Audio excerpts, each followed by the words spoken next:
Hey, what's up everybody? I'm Will, and we are back with some more Genshin Impact today. And we are going to be doing a hangout quest of this one. I can never remember his name. Hava? Hava? That's not how we pronounce it, I know that. God damn it. Alright, 5 endings. Let's go and do this. It's Kavan.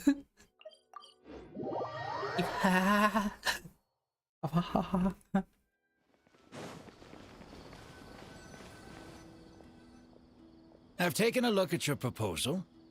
It's much better than the ones you showed me before, but I'd still like to make some changes. Oh, come on, not again. Isn't this the 6th proposal I've shown you? What's your issue this time? It's a bit hard to put into words, but the design still doesn't look quite right to me. I have to say, that's a terribly vague and unconvincing explanation. Please enlighten me. What would feel more right to you? For starters, don't you think this roof is jutting out a bit too far from the top? It looks almost like the head of a fungus. This door, too. I don't think it needs to be nearly this large. If you could reduce it to around my height, you could use the leftover materials to construct a few more rooms. The roof and the door are the most fundamental parts of a building. If we were to change them, then what would be left of the design? Even if the soul of the building won't be lost, all traces of architectural style would be gone. Anyone with the slightest inkling of architectural knowledge would know to leave them alone. Oh, I understand the principles of what you are saying, of course, but the truth remains that I'm still a bit unhappy with the design as is. Is there anything else that you can do? Oh, actually, I just got an idea. Can we get rid of all the extraneous sections on the roof, so the whole design will just be one vertical structure, similar to that of a tree trunk? What? Don't architects often say that symmetry makes everything more balanced and pleasing to the eye? This way, the proportions will be completely balanced. I really don't know how you managed to come up with such a ridiculous idea. Wait, don't tell me. Someone hired you specifically to commission me and put me through the ringer? Come to think of it, though, I really don't think I've gotten on anyone's bad side recently. Anyway, that's it. I will not be working on this commission anymore. Goodbye. Maybe you can find yourself some other genius who'll be able to satisfy your demands. Hey, young man! Wow, 0 hearts. Wait. Oh.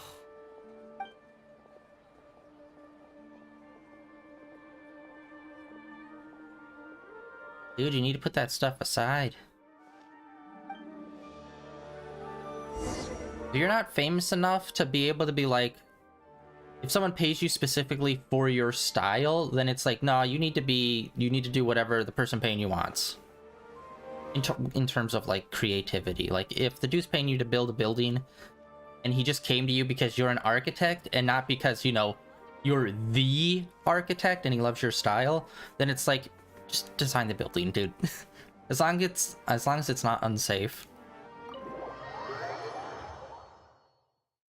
You need to build up your status.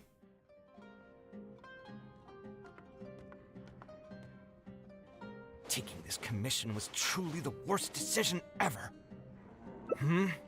Oh, hey, I wasn't expecting to run into you here. Actually, while we're on that, what are you doing here at the tavern? Don't listen to anyone who says that drinking is an elegant pastime. It's no good for your health.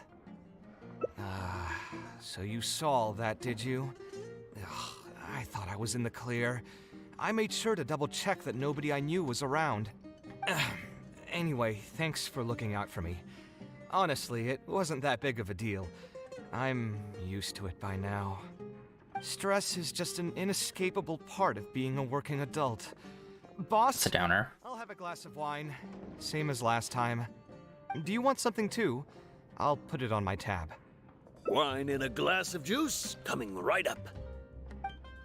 Yeah, I can't remember what the Traveler's canonical age is supposed to be. I know you're already keeping a secret from me, but if you could add this one to the list as well, I'd really appreciate it. Arguing with a client is not a good look for me. If word gets out, other potential clients might be afraid to work with me. That guy, though, what was he even going on about? All those ridiculous demands of his? He's just a blabbering fool trying to act like a know-it-all. Another glass, please, boss. I'm not leaving today till someone has to carry me out. You've got it, sir. I gotta say, though, it almost feels like you're saying that every other day now.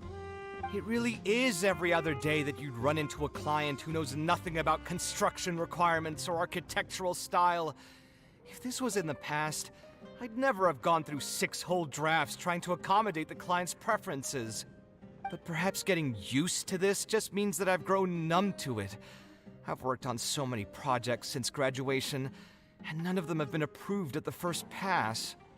I would spend a lot of time altering my designs, and by the time the clients were finally satisfied, all my passion and enthusiasm would be gone. It feels like I'm straying further and further from my artistic vision with every change I have to make. I suppose, though, that just sticking to your guns and completely disregarding other people's feedback would also not be a good thing. All of this makes for a real paradox, one that particularly crops up in my work, too. In the end, what is the true meaning of art? Should I see it as a divine gift of inspiration from the gods, or an expression of the light of my own wisdom? Here's your drink. How are you already spouting nonsense after just one glass? Your tolerance is usually much better than that. Boss, what do you think is the meaning of art? The meaning of art? Really, my friend, who in Sumeru understands art better than you? Anyway, I don't know about art, but I do know that I'm interested in business, and some patrons are waiting to be served. So, you'll have to excuse me for now. Just holler if you need anything. What do you think, traveler?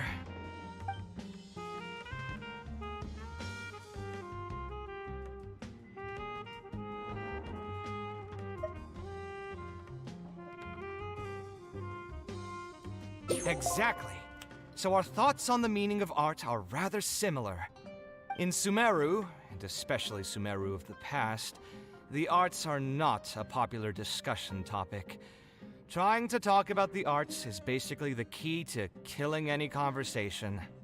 It's too bad that I'm not in my best form today. Otherwise, we could have talked about this for a little longer.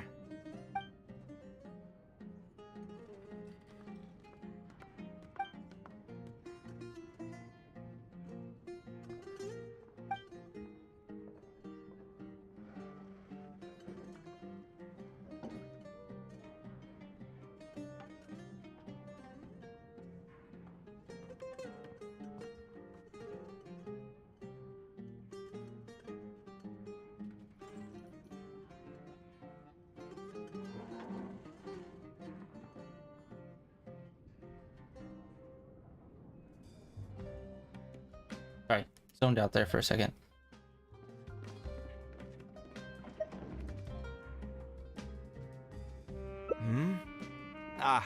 Thanks for offering, but you've seen how he is. He's not going to listen to anything I say.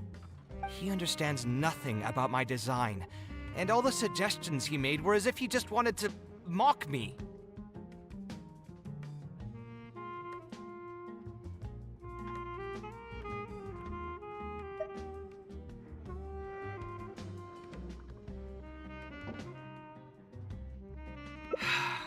You mean, if I managed to get him to see things my way, then this project would also gain recognition from many people? You've got a point. Let's hear him out one more time, then. Time to get going. I know where we'd be able to find the guy. There's no time to waste. The wine can wait until another time. I'll go take care of the bill. Why no away?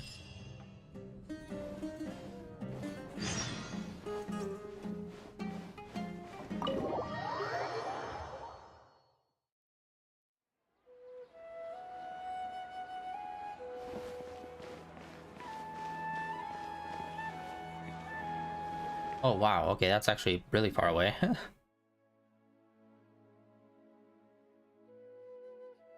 Let's go for a walk halfway across the map. Oh, nice. Yo. Kaveh, what are you? Ave, that's... I've changed my mind. I was overreacting earlier. Can we try discussing the project some more? My apologies as well. Now that I think about it, some of my requests were indeed a bit unreasonable. If I choose you to create the design for my project, I should have a bit more faith in your vision. Thank you for understanding. Mutual trust is the basis for good communication. Now that we've got that out of the way, I think we can have a more productive conversation. To be perfectly honest, your commission request has been the most peculiar one I've ever received. Even now, I still know nothing about the building's intended purpose. All I know is that you want to build something in the desert for public use. I am aware that overly specific requests will restrain the architect's artistic freedom. However, knowing nothing about the intended purpose of the building also means I have no idea if I'm on the right track. I've produced several draft proposals for you to choose from, and you've rejected every single one. If we don't get on the same page, it could be a decade before we can finally break ground on this project. Yes, I've given this some thought already. I think we can go with the general direction of the latest proposal that you just showed me. It's just... Just what? Putting the building design aside, can we get some less expensive materials for the floor tiles? Yeah, I know someone in the business, and the red bricks he sells can go for pretty cheap. The timber here as well. We should be able to find some substitutes. Please give me a moment. My head's starting to hurt again. Just please hold on for a second. So, let me get this straight. You want to reduce the cost of the project, right? But if we implement your suggestions, then I'm afraid we have to scrap the entire design. Architectural design cannot be neatly split into discrete parts. Any change to one part of the design will affect the quality of the whole thing. I decided to utilize high-end timber for this section because the weight-bearing structure requires the supporting materials to be durable and strong. Same with the tiles. Switch them out and the entire mural will have to be redesigned. More importantly, if we make such a change, both its practical functionality and aesthetic value will take a great hit. If all you need is a building with a roof that can keep people dry in the rain, you shouldn't have commissioned me. Many architects would be able to build you one of those while charging far less in commission fees. Actually,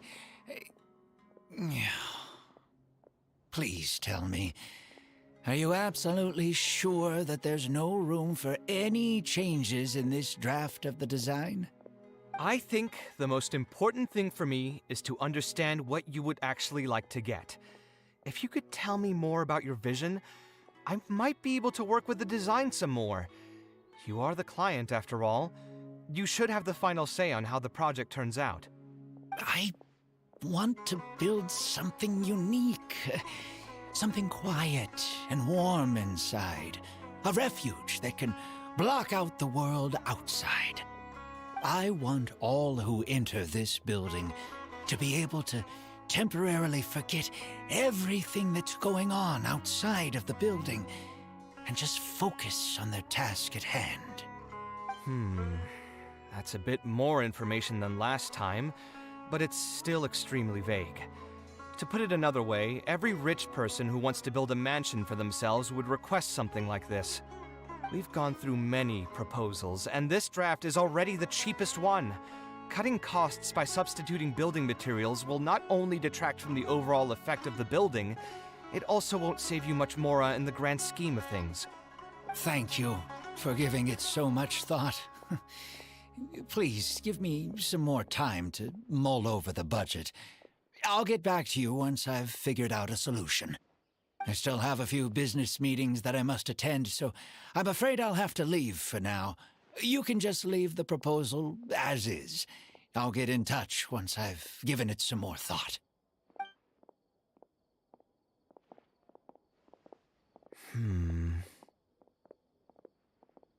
I also have a similar feeling. Is that really okay? I mean, what he does now is none of our business. He does seem really suspicious, though. He dresses like a rich person, but when you talk to him, he hardly sounds the part. Yeah. That's actually pretty common. Not all rich people are spendthrifts. Many are just, as if not more, stingy than him.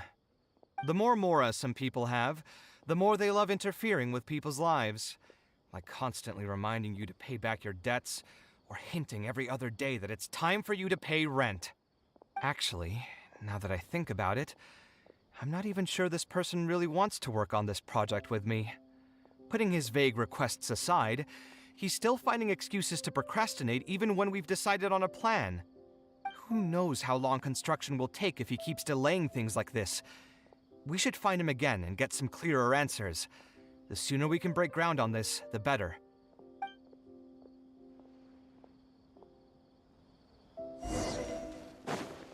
He's faking it till he makes it, probably. Huh? Where did he go? I could have sworn he went this way. Let's keep looking. Let's actually put him in the party since we're just running around. Let's just go.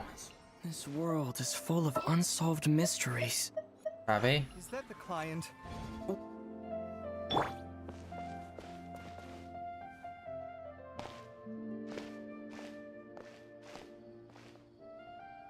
Oh, hey, look! Isn't that Badawi? It sure looks like him, but he's dressed completely different now. What is he up to? Didn't I tell you before? I'm not looking for more workers. Plus, aren't you a bit old for physical labor? If something happens to you, I won't be able to pay for it. Oh, you won't have to worry about that. I grew up as an eremite mercenary and worked in the desert my entire life. My body's still in great shape. I don't have many talents, but I still have my muscle. If you need someone to unload goods or drive away sumpter beasts, I'm your man. You used to be an eremite mercenary? I know there are a lot of bad apples in our ranks, but most are just trying to make a living. We're not that greedy by nature, and we'll do our best when given a job. Let me think. I'm sorry, but I still can't take you in. I don't have any open positions right now, and don't have the mora for anything more. How about this? Why don't you try your luck somewhere else? Okay. He used to be a member of the Eremites? Huh. From the way he was dressed, I would have thought he was a merchant from the rainforest. Let's ask him about it.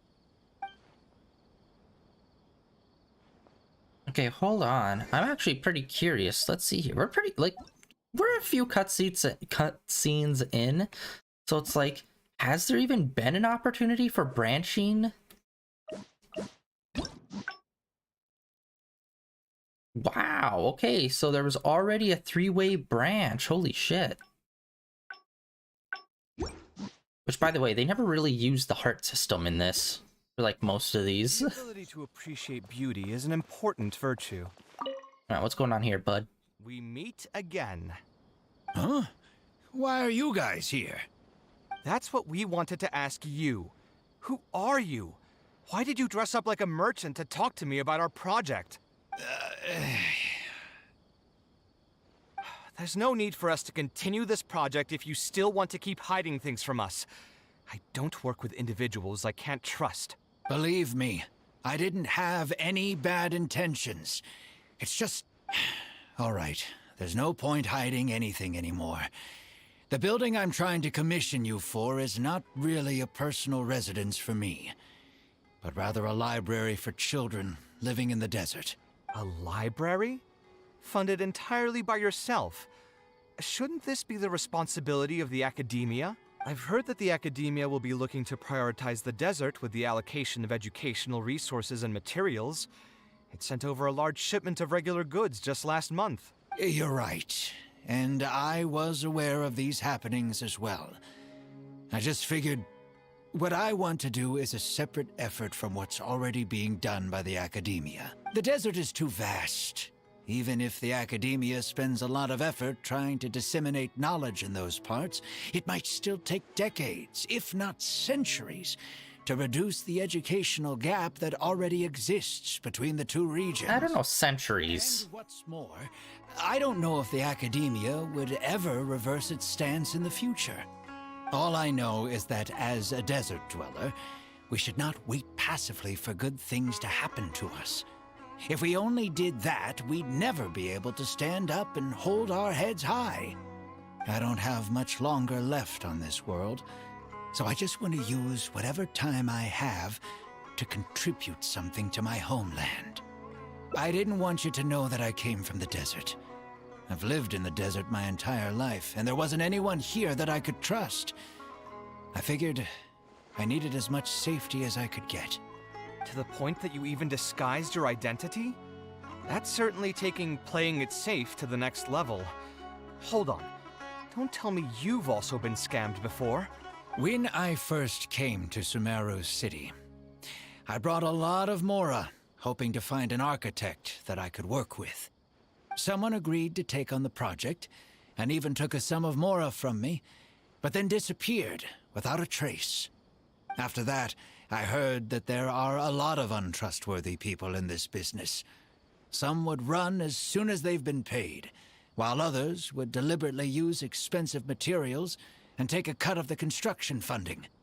I spent a while collecting information in the city, and eventually learned that you're the most famous architect in all of Sumeru. I figured that you wouldn't need to make Mora by scamming people, so I decided to reach out to you. By the way, how did you know I was scammed? I don't think I've ever mentioned that to anybody.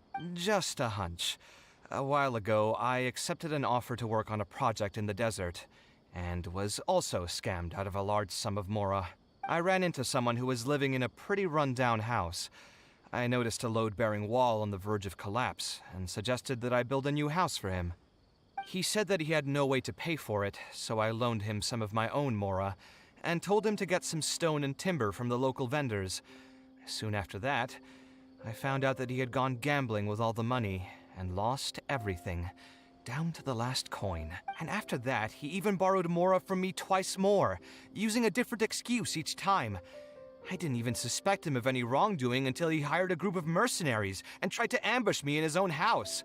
According to him, I looked like an easy target because I was an academia scholar who didn't have any family or friends in the desert. What kind of person would just look at someone else and think, this guy looks like an easy target? Those kinds of things do happen every once in a while, yes. Folks like him are the exact reason why us desert dwellers' reputation have gone down the drain. I must apologize to you on their behalf. It's all right. You were also scammed by someone from Kasharwar after all. I should apologize to you on their behalf. Ultimately, neither of our experiences had anything to do with the desert or the rainforest. People who are new to an area are always easy targets for criminals. Yeah, you'll find both good and bad people everywhere. I can't understand the logic of those who like to take advantage of others, but I have to accept their existence as a fact of life. Anyway, I digress. Let's return to the topic at hand. Did you keep rejecting my designs because you thought I was deliberately using expensive materials to take a cut as a middleman? That's what I was afraid of initially, yes. I eventually understood that you weren't out to cheat me. But unfortunately, I still don't have nearly enough Mora to pay for the design you proposed. I've done the math and know that we should be able to make it if we cut some corners. However, after our conversations, I can see that you're passionate about your design, and I'm quite fond of the proposal as well. So, I decided to try and see if I can afford your proposal as is. I've been looking for work every day, and in another month, I should be able to cobble together enough mora to meet the budget. By cobble together, you mean you're going to spend your entire life savings on this project? But then, what will you do if something unexpected comes up, and you find yourself stuck with no emergency fund? To be honest, I haven't really thought about that. I mean, when you've lived to be my age and something happens, you can't really call it unexpected anymore. All I want is to build this library before I leave this world, so that the children of the future would have some books to read, and the desert dwellers would be able to learn their letters and pick up some practical knowledge. A while ago, I heard that the academia had decided to recruit a number of exceptional children from the desert. Of course, this is welcomed news. But as someone who spent their entire life in the desert, I still have a few concerns. I know the desert life and can predict what the problems will be. Many children from the desert have had neither the interest nor the proper environment to learn. So even if the academia would take them in, once they enter the halls, they might find themselves surrounded by other children who look and act very differently from them. And as a result, they might become socially isolated. Yes, I can imagine that. My father passed away at an early age. Even though I had a good number of friends during my years at the academia, for some time I still sensed many critical looks in my direction. I'm sure a child coming all the way from the desert will have an even harder time. But let's bring this back to the building itself. I think you said that you want this building to be quiet and warm, with its doors serving as a solid barrier to block out the sound and fury outside, and allow one to focus on the book in their hands. Building it according to the current plan will be quite costly. Even if I don't charge you any commission fees, I don't think we'd be able to keep it under your budget. Any ideas on what we can do?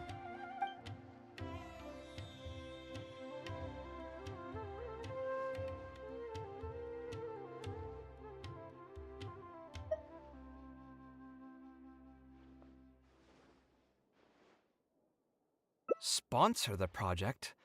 You mean convince wealthy merchants to join our cause and pool their money together to build the library? That does make sense. A library is a big project, and it's going to be hard to fund it with just a single person's mora. What do you think? If we can find others to sponsor the project, we could potentially increase the size of the building 2- or 3-fold. It's all fine with me, but where do you think we'll be able to find these sponsors? Well, you're right. If I really think about it, I'm not too familiar with many big-name merchants. Her? Hard pass.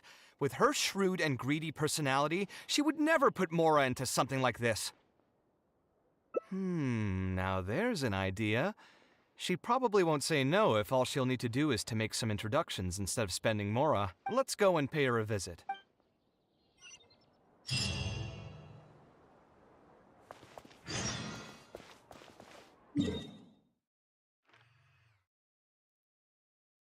Lord, why is she all the way over here?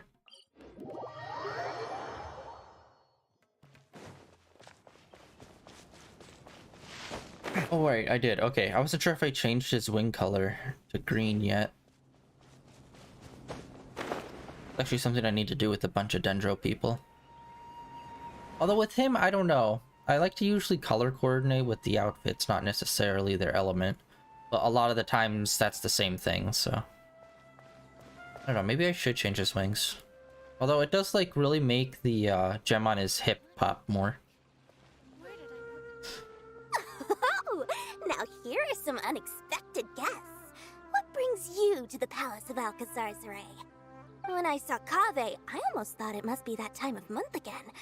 Sadly for me, I must wait a few more days before I can collect my shiny Mora. Hey, can't you think of something else for a change? You are literally living in an objet d'art, and yet your mind is still fixated on nothing but Mora? What is the point of wealth, anyway? Is your happiness entirely dependent on your hoard of cold, emotionless Mora? That's exactly right. Mora is extremely valuable, you see. If you don't keep your mind on it, your Mora may just find its way to somebody else's pockets. If you ask me, this place is still way too empty. Just give me some time and I'll fill it to the brim with lots and lots of Mora. You're hopeless. Oh, so you have an actual reason to visit me? All right, let's hear it. Merchants? Why? Is there some kind of business opportunity? Oh, I see. So you're just looking for someone to help you foot the bill. Ugh, I knew you wouldn't be interested in something like this. Still, you wouldn't refuse just making some introductions for us, would you? Sure, I can connect you with some folks, but with every service comes a fee, you know. A fee? You mean just for introductions? Of course! Making introductions means using my connections and putting my reputation on the line. Why wouldn't I charge a fee for something so important? Since we've known each other for so long, though, I'll give you a huge returning customer discount. How about 500,000 Mora?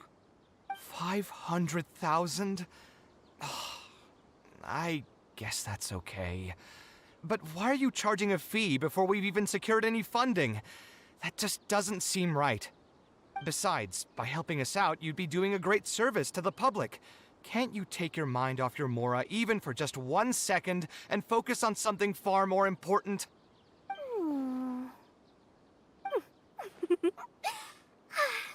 Very well.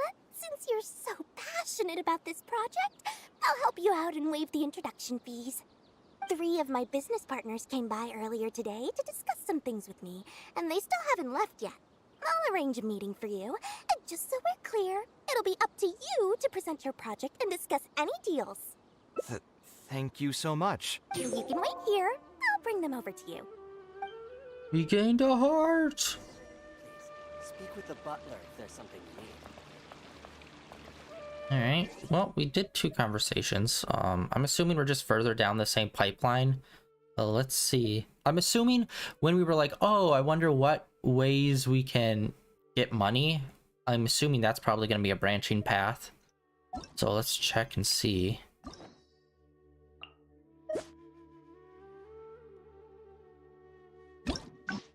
Yep. Oh, wow. And we took like the lower route too. Interesting. I thought that would have been a higher route. Dory gave us a brief introduction about the 2 of you.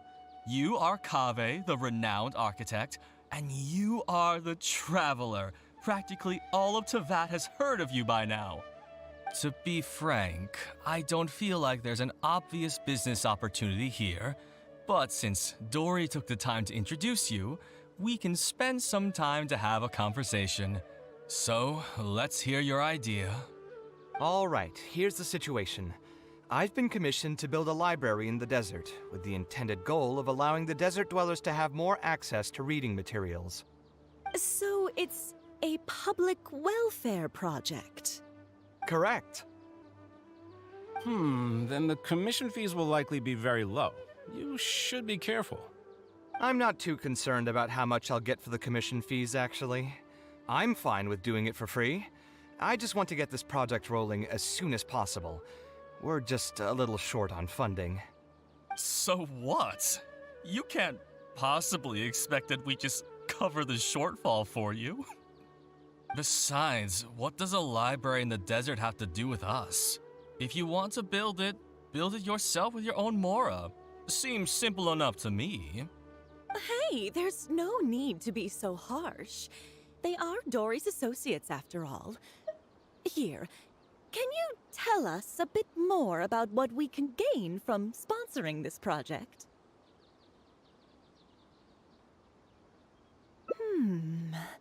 So we we'd mostly be doing it for reputation and exposure. There is some value to that. There's a large untapped potential. Doing business in the desert a bit easier. Well, just speaking for myself, I've got nothing in the desert. I also have a concern. It feels like there's not much to profit from in the short term. But in the long term, the reputation gain also doesn't sound like it'd offset the cost of the sponsorship. Then how about this? What if, instead of building a single library, we commit to an entire complex of buildings dedicated to culture and education? A school. Wouldn't that just cost more? Yes, but in that case... Mr. Cave, please tell us what you have in mind. I'll just give an example.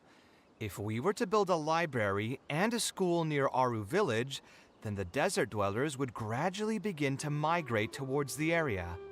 A whole suite of buildings will be able to host more traffic, and thus drive the economic development of the entire area.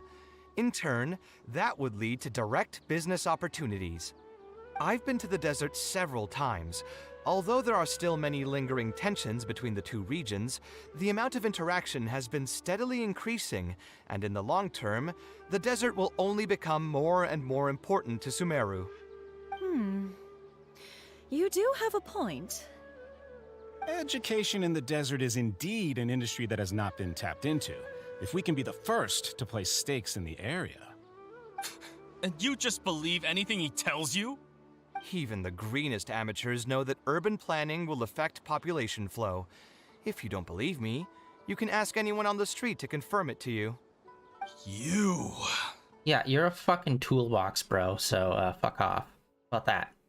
How about that?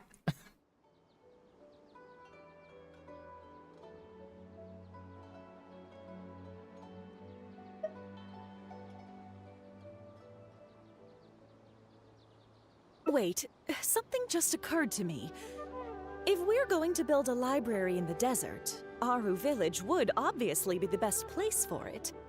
But it seems we're not the only ones with our eyes on the village.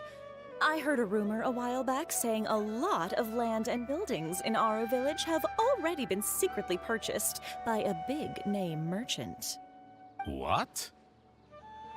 What? In other words, if we try to join the fray now, there won't be much left for us. If we want to build a suite of buildings focused on education and culture, Aru Village is the prime location. If we want to build it anywhere else, we'll have to deal with a far larger list of problems. It's not impossible, I suppose, but... Then there's no hurry. We can wait for Aru Village to develop more first and get into the market for expansion to other areas. But if you were to do that...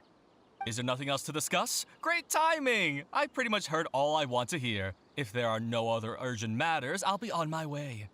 I'll be off as well. If you have any new ideas, please feel free to reach out. It seems like the others are not interested in funding this, so no point in me doing this on my own. Let's revisit this another time. Hey, guys, wait! Well, what can I say? I guess it went somewhat as expected. They are Dory's friends, after all. As soon as they heard that there's not much more in this for them, they lost all interest. Yeah, it's just another day doing business with people. But I can never get used to that. Those people never think of anyone other than themselves. Looks like we'll have to figure out some other way to get the funding. Let's go. How did the meeting go? Want to talk about it?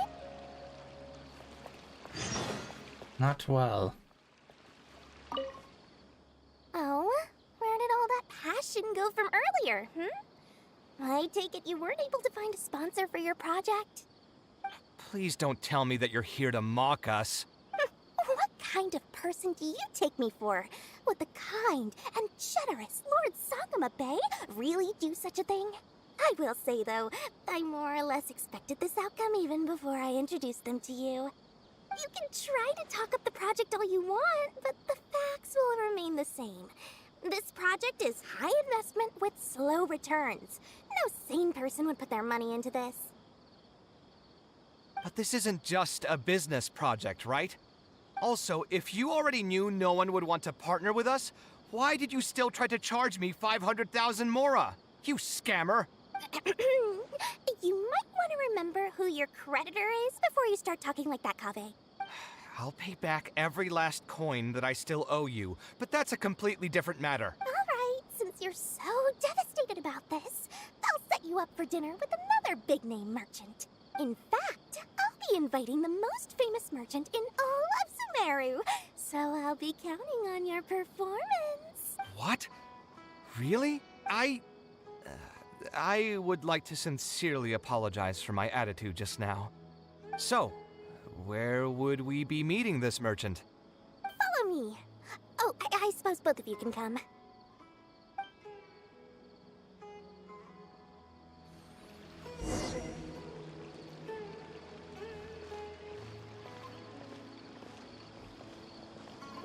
Now let's slowly walk down here to the only place it could be. I just wish that some people would actually do their jobs.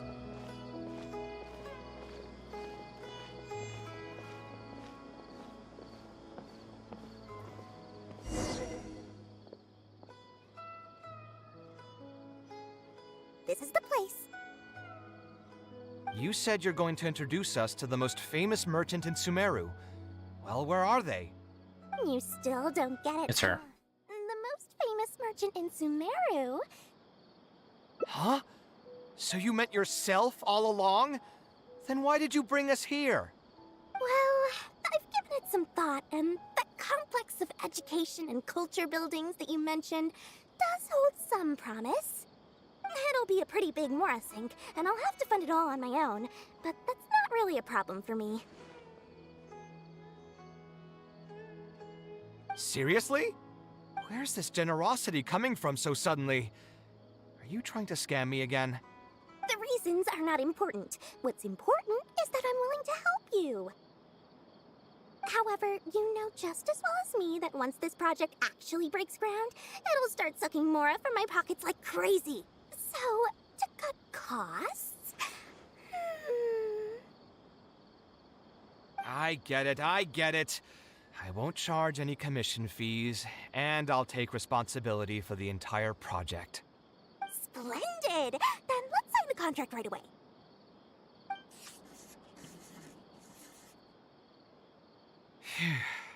This way, the children of the desert will have some books to read. Their lives should improve a bit after this. Of course, there are a few things better than using my knowledge to help other people change their fates. I must thank you as well, Dory. I used to say you only cared about Mora, which might have been some prejudice on my part. Sorry for that. I will also try to pay back my debts as soon as possible. Now, let's have a quick discussion. Where would you want the library to be built? That will be the most important building. There's no rush. I'll provide you with a copy of the deed when we get back. You can just use the address on the document to find the lot. Huh? The deed?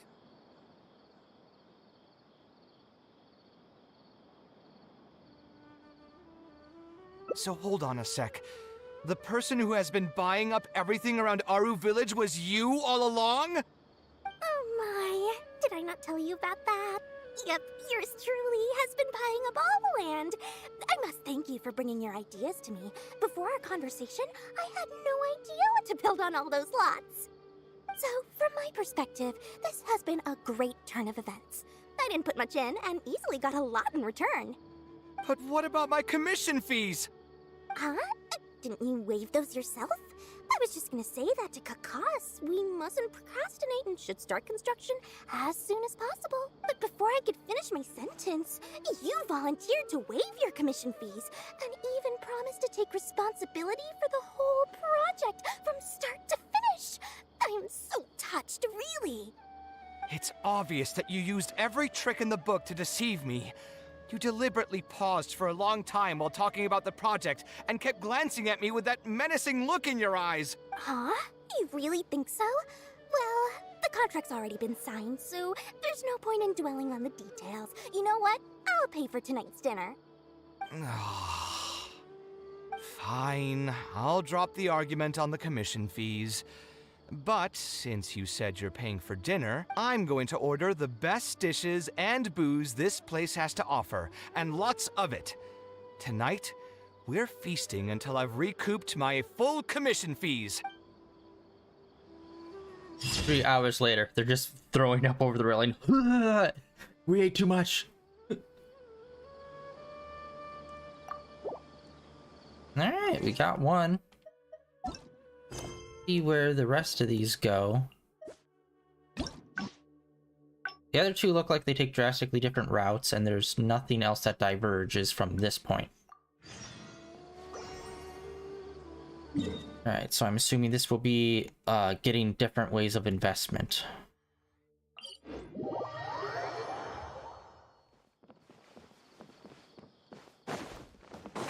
Potential investments, ho!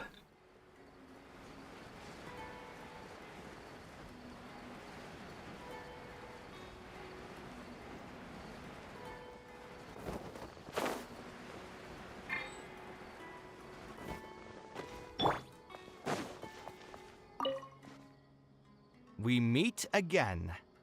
Huh? Why are you guys here? That's what we wanted to ask you. Who are you? Why did you dress up like a merchant? Alright. No need. Believe me, I didn't. All right. A library? I've heard that the academia. You're right. The desert is too vast. And what's Alright, we're gonna skip through this until we get to the choice. Longer left on this world. So I didn't want you to know that I came from the desert. I've lived in the desert my entire... To the point that you even When I first came, someone agreed to take... After that, I heard I spent a while collecting info... By the way... Just a hunt. I ran into someone who he said that he had no... And after that, he even... According to him... Those kinds of things... It's alright. Ultimately, neither of our... Yeah, you'll find... Anyway, That's This is a really long conversation, and the payoff is like right at the end. God damn it. To be honest, all I want is to build this. A while ago, I know the desert, so even if the Yes, my father passed away. I'm sure a child coming... But let's bring this back. Building it according to the... A slightly different style. Give me a minute. Most architects would probably prioritize cutting costs and removing extra features in this situation. Indeed, converting the building into a simple bungalow would solve most of our problems. However, I do not think this would be the best solution. While it's true that the aesthetic value of a building is often viewed as an afterthought, neglecting it has some long-term negative consequences. It is especially undesirable in this situation, as the library will serve a high number of children, many of whom would have never been exposed to structures that may be considered elegant or beautiful. To completely give up on the more aesthetic design would mean stripping the children of an opportunity to appreciate the beauty of architecture. I share Badawi's sentiments in wanting to preserve a more complex design. However, if we can reduce the ornate aspects of the design while maintaining its fundamental elegance, which is to say we won't touch the arches and stone pillars, but make changes elsewhere. This is definitely a first. To make up for the loss of regular details, we would need to put a lot of extra effort into the layout, lines, and color. I see. Would that really be okay? It just increases the difficulty of the design. You should feel lucky that out of all the architects in the city, you chose to approach me. Most of the others would have given up on this project by now. As for inspiration, I think I might have something in mind, but I'd need to visit the site to make sure. Where do you want this place to be built? Tell me the exact location. Aru Village. Although it wasn't my childhood home, I think it'll be the best site for such a building. Okay, then we can pay a visit to Aru Village. Is there something I can do for you? I've already caused you a lot of trouble before, and now you're revising the design again because of me. Which draft are we even on now? It's making me feel terribly guilty. Let me think. You said you used to be an Eremite mercenary, right? In that case, you could help us clear out some monsters that are blocking the way to Aru Village. We want to keep the roads clear. and reduce the loss of materials during transport to a minimum. If everything goes well, that'll help us save some Mora. All right, just leave it to me. If there's anything I'm good at, it's clearing out monsters. What are you waiting for then? Let's pack up and get ready to go. Alright, I'm assuming now we're gonna go help clear out some monsters. Let's go! Oh wait, hold on, this is a... yes, Statue of the Seven. Get main boy.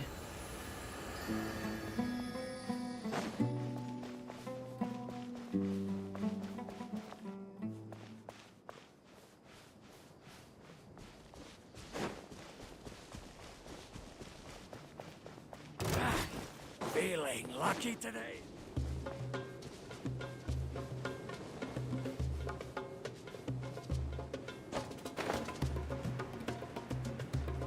We haven't used Kave too much. I'm still not like really good with like Most how his moves materials work. going from Caravan Rebat to Aru Village would pass through here. There are a lot of monsters out here today.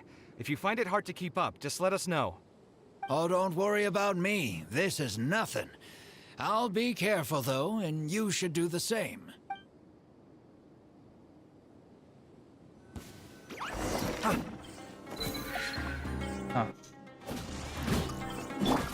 Whirling snow! Embrace the ice! Sight clear! Water jet!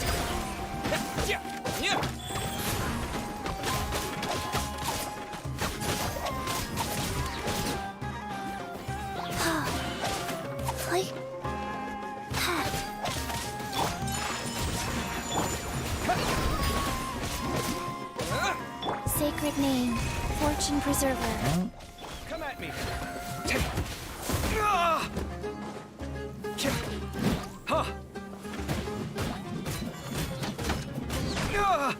Scanning. Water jet! Oh my god, water jet, like his moves just take up forever to charge. Jesus God.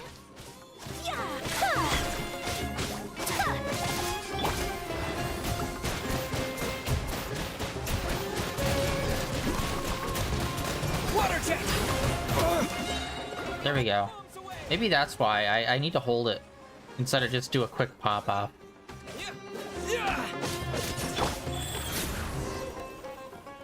It was a quickie.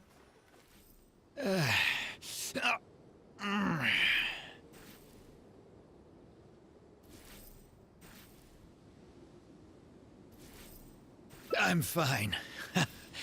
I've spent my entire life fighting these kinds of monsters in the desert, after all. They won't get the best of me.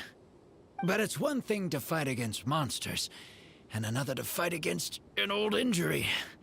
It's something I picked up when I was young. There were many fights between mercenary brigades back then, and one day someone stabbed me in the back. I don't think much of it back then, but with age, it's caught up to me. Few mercenaries get to enjoy their later years. Failing health tends to take the joy out of reputation and wealth, and many mercenaries never even made much of the latter to begin with. Is there someone you know who can help to look after you? Unfortunately, no. My wife passed away at an early age, and I don't have any children. Sometimes I'd close my eyes and realize most of my life story has already been written. I have many regrets about my past, but at the same time I also know that there were never many options for me in the first place. I joined the Eremites when I was young, and won many battles with them. My survival was more a matter of luck than actual ability. If at all possible, I want future children of the desert to have some more options in life. I don't want them to turn out like me. My apologies. The older we get, the more we tend to ramble. Seems like we've already cleared out most of the monsters. Let's hurry over to Aru Village.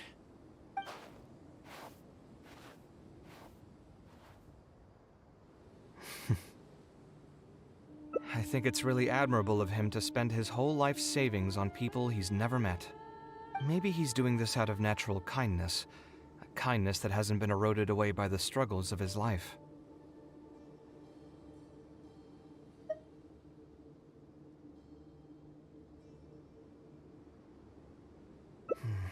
Perhaps. To clarify, though, I don't think I'm quite the same. Some people call me an idealist.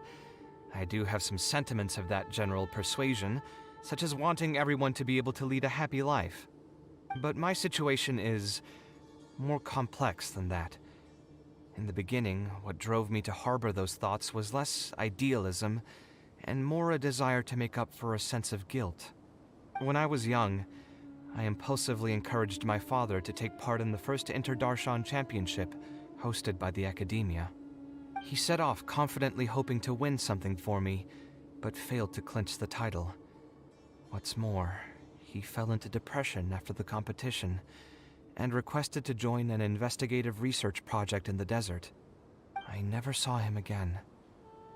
Word has it that he got caught in quicksand. Even if other factors may have contributed to his death, the fundamental cause still circles back to me. I started doing many things in life because I wanted to make amends. Even in cases where I couldn't do something for a specific person, I still did whatever I could. I think I just wanted to make myself feel a little better. At this point, even I don't know. I've tried self-reflection, but it didn't help. I can't seem to walk away from many things that I see or hear about, even if they don't directly concern me. And I can't quite pinpoint the source of it. Maybe it's just like what those Vahumana scholars often say. It's hard for people to truly understand themselves. I could be doing things out of endless guilt, or I could be doing them out of a strong sense of empathy. It could even just be a matter of conceit. The potential motivations could number in the dozens, but the actions they result in are the same. Anyway, I suppose I don't really mind being called an idealist. They also use that term to describe my father. It seemed to carry fewer connotations back when he was around. I've known Al-Haytham for many years now, and discussed my ideology with him for nearly as long. Maybe argued is a better word for it. He told me a long time ago that no matter how strong of a swimmer you may be, you'll still get dragged under by the others who are drowning once you run out of stamina. He believes this is the fate that awaits all idealists.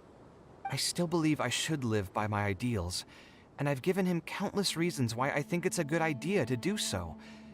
Perhaps my ideals are flawed, but are there really any perfect things in this world? Unfortunately, he remains unconvinced. His personality is the exact opposite of my own. If someone happens to drown next to him, he'll most likely stand on the shore and mumble something along the lines of respecting other people's fates. But as you can see, I'm not the only idealist in the world. Just as there are different seasons, there are also different people. There are many others who will continue to care about the fates of those who are not directly related to them. And when I finally run out of stamina, someone will also reach out and bring me back to shore. Someone will help me, right? Yes, I've already been helped like that before.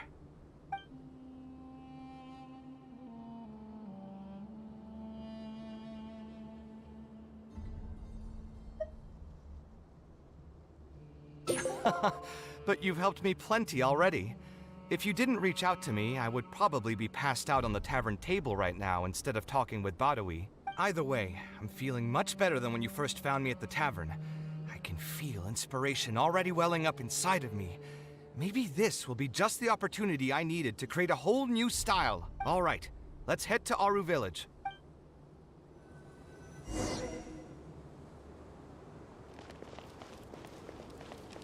Aru away!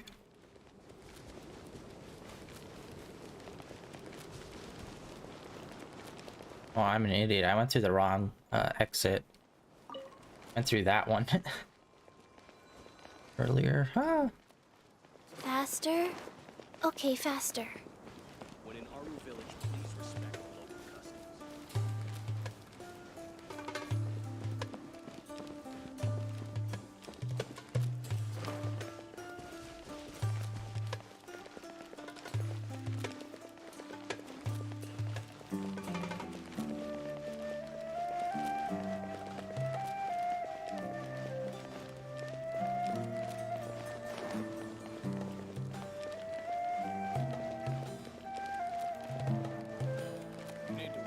Faster? Okay, faster.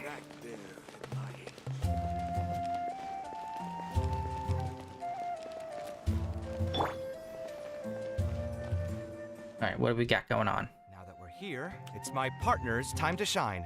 Marak! Oh, what's this? My toolbox. I built it using an ancient mechanical core. It's not too smart, but it's super useful and can help me with a variety of tasks. I'll take Marak and find a suitable location for the building. Once that is done, I'll get to work on a few designs. Traveler?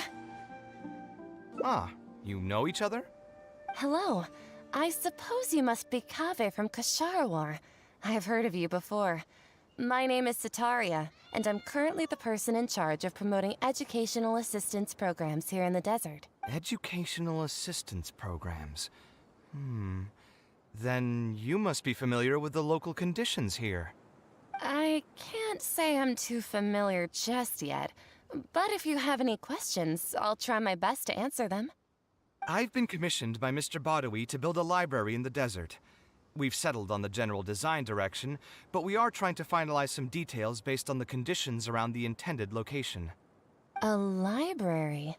Do you intend to open it to the public for free? That's right. I want to make sure the children will have books to read.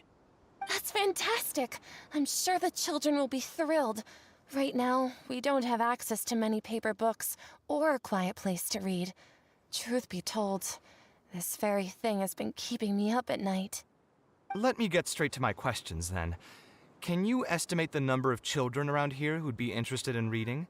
Besides the usual noise of village pedestrians, are there any other sources of noise in the village? Oh, and have any landslides occurred here recently? And also, where are the spots around the village that have been most affected by wind and erosion?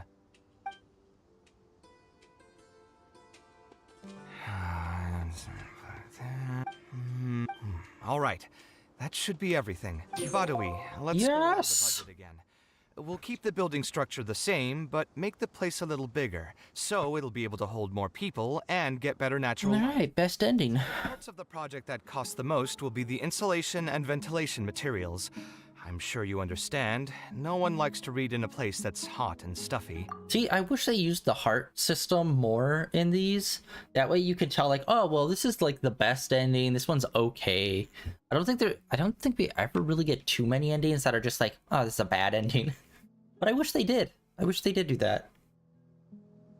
I want to make significant changes to the arrangement of the bookshelves, tables, and chairs. I'll go over the specifics of that shortly. I have two plans in mind. Both are pretty minimalist in style, but will provide a very different ambiance from the world outside. Our final cost should be around 70% of the last figure I quoted. The whole thing should take around half a year to complete.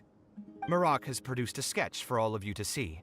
If everyone's okay with it, then we'll proceed with that as the formal plan.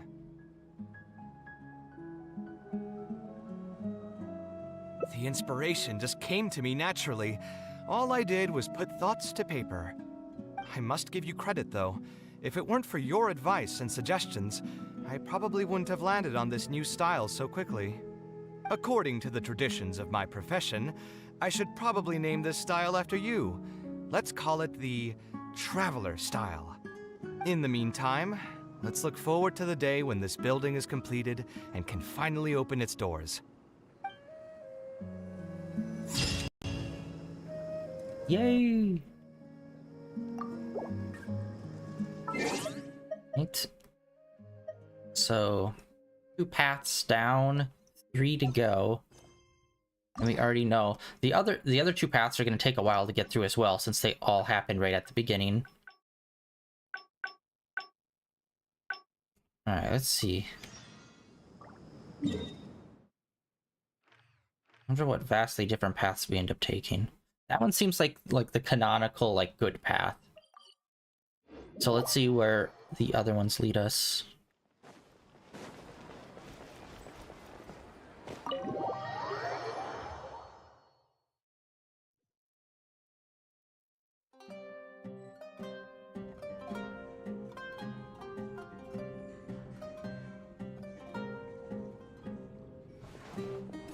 Alright. Be interesting to see what the two other paths from this one is, because this point seems like there's Truly the worst decision only ever. two paths, and we've already done one of them, so apparently there's 3 different paths in total we can get from this interaction. Oh, actually, while we're on that, what are you doing here at the tavern? So you saw all that, did you? Ugh, I thought I was in the clear. I made sure to double check that nobody I knew was around. Anyway, thanks for looking out for me. Honestly, it wasn't that big of a deal. I'm used to it by now. Stress is just an inescapable part of being a working adult. Boss, I'll have a glass of wine, same as last time. Do you want something too? I'll put it on my tab.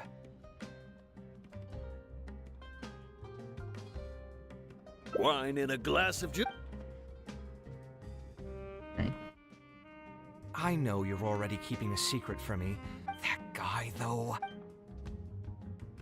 Another glass, please, boss. I'm not leaving today till someone has to carry me out. Ah, said by many wino. Say though, it almost feels like you're saying that every other day now. It really is every other day that you'd run into a client who knows nothing about construction requirements or architectural style. If this was in the past, I'd never have gone through 6 whole drafts trying to accommodate the client's preferences. But perhaps getting used to this just means that I've grown numb to it. I've worked on so many projects since graduation, and none of them have been approved at the first pass. I would spend a lot of time altering my designs, and by the time the clients were finally satisfied, all my passion and enthusiasm would be gone. It feels like I'm straying further and further from my artistic vision with... I suppose, though, that just sticking to your guns and completely disregarding other people's feedback would also not be a good thing. All of this makes for a real paradox, one that particularly crops up in my work, too.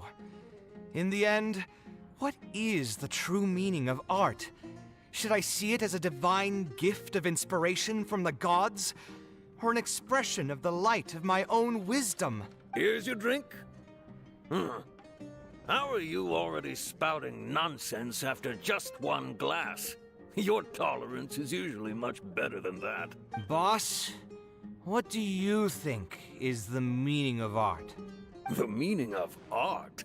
Really, my friend, who in Sumeru understands art better than you?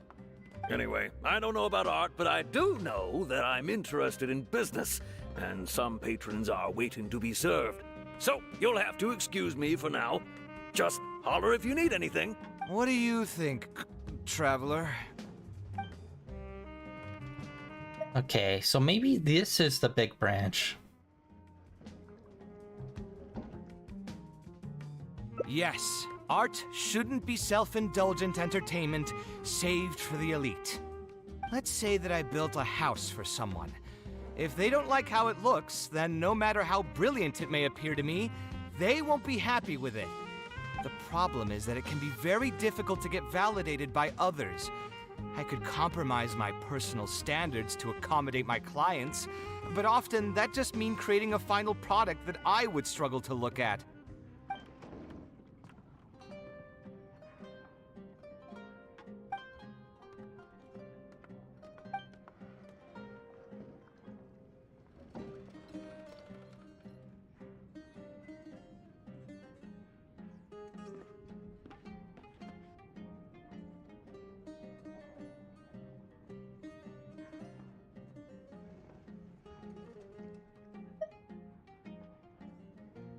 Sounds great to me. I don't even want to think about this project anymore. But what should we do? It's probably not a good idea to just drink until I pass out here.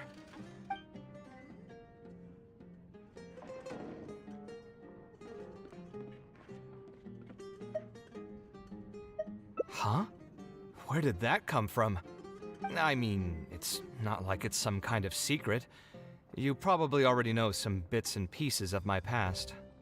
My mother is also an architect.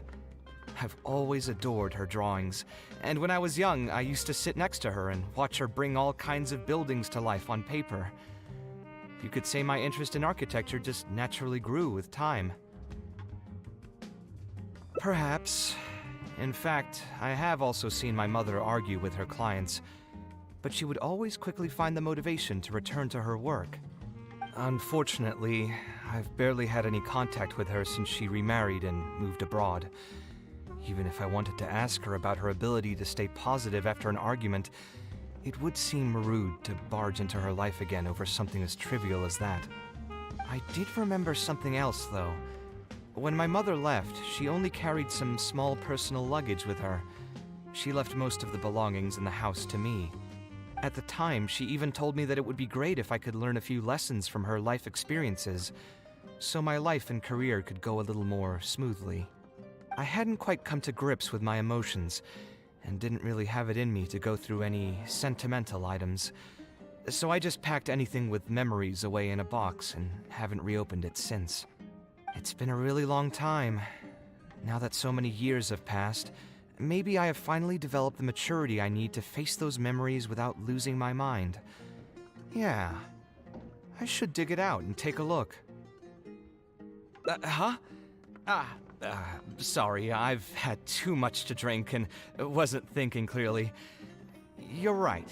I should do these kinds of things with the support of a friend.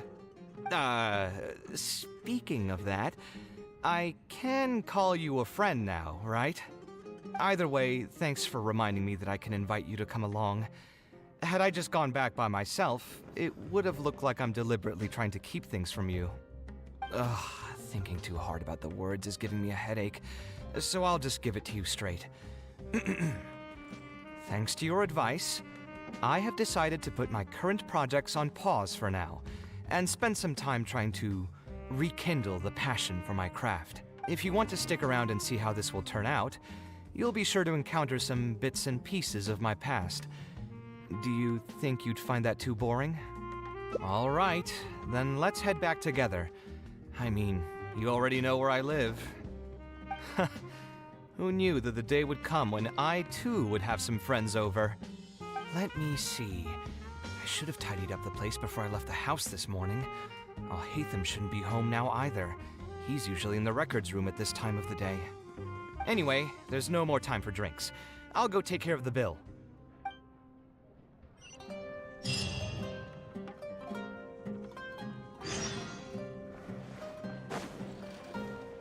Away to harass your roommate. Alright, let's see. Are we on middle or bottom path? That's not what I meant. West. We're on middle path. Alright. God, okay, so there were... The question, what does art mean to you? I think that might be the key branching question that makes the 3 different drastic changes.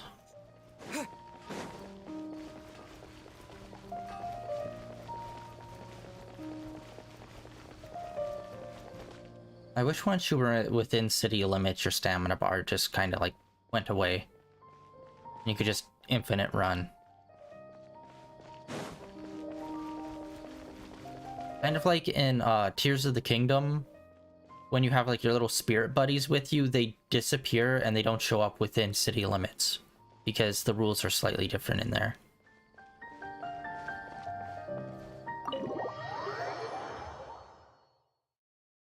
Hatham isn't in, so feel free to sit wherever.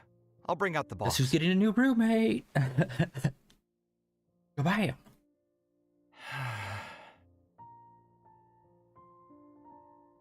Oh, nothing.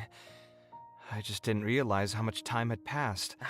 The box is pretty dusty, which means it's already been a while since I've moved into this place, and many years since my mother moved to Fontaine. I'm happy for her. I hope she'll be able to find happiness there. She raised me all by herself after my father passed away. It definitely wasn't easy for her. Anyway, enough about that. Let's see what I packed into this box. What are all these things? Oh, I remember now. This is a drawing I made in Port Ormo. Obviously, I wouldn't call it anything special now, but I was less than 5 years old when I made this drawing. That's more than 20 years ago. You could say it's pretty good for a child of that age. now that I've said that out loud, I suppose I do have some level of artistic talent, right?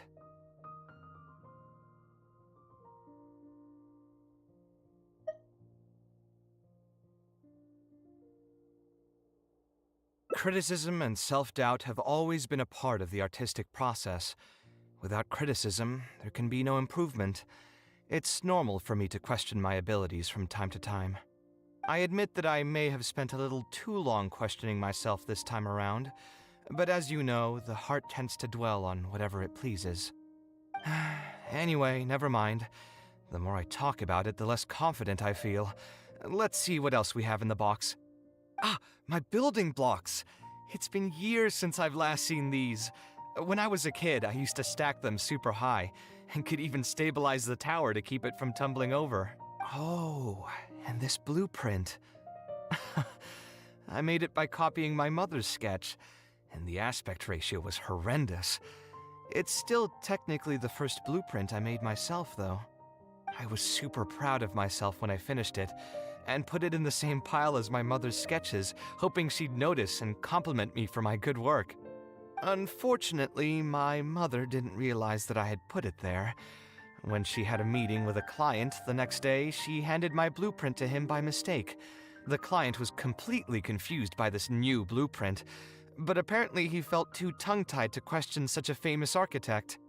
It was only a few days later that he finally gathered up the courage to pay my mother a visit.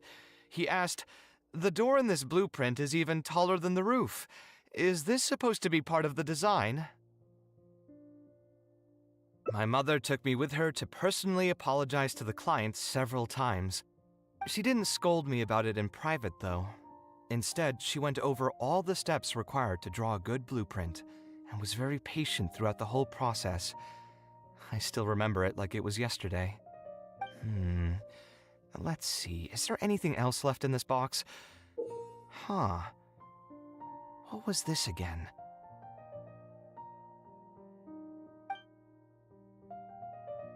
Ah, this is my mother's notebook. She used to write and sketch in it all the time. When I was a child, I used to be super fascinated by this notebook, and always pestered my mother to let me read it. After asking her a few times, she told me that I could read it as long as I could guess the password. Huh.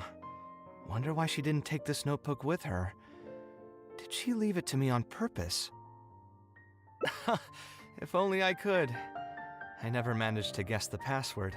Well, there's only so many options, man. Hey, it's not a matter of time, it's a matter of inspiration. That's what we need to guess the password. Who knows? Maybe this time something will click in my head, and the answer will just present itself. Let me think. What could it be? I could tell what you were thinking. Don't worry, I tried all the easy guesses a long time ago. I've tried my name, my father's name, my mother's name, my grandparents' names on both sides, and all of our birthdays. I've tried every name and number remotely related to my family. I've even tried stuff like love you Kaveh, take care, and yours truly. I've tried every cheesy phrase and well-wish in the book, but this lock has refused to budge. I wouldn't try that route again. I have a hunch that it won't be that simple. Also, if she really did use something like that, she'd never hear the end of it from the folks over at Haravatat if they ever found out.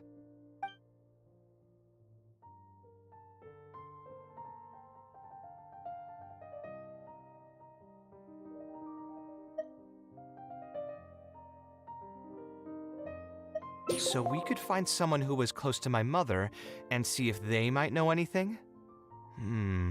I see what you're saying, but who should we talk to for that? My mother was never really the one to be social. My father was the one with more friends, but all those connections were severed when he died. Let me think. Is there still someone at the academia who would know my mother? Ah, actually, there is someone. Professor Zaha Hadi.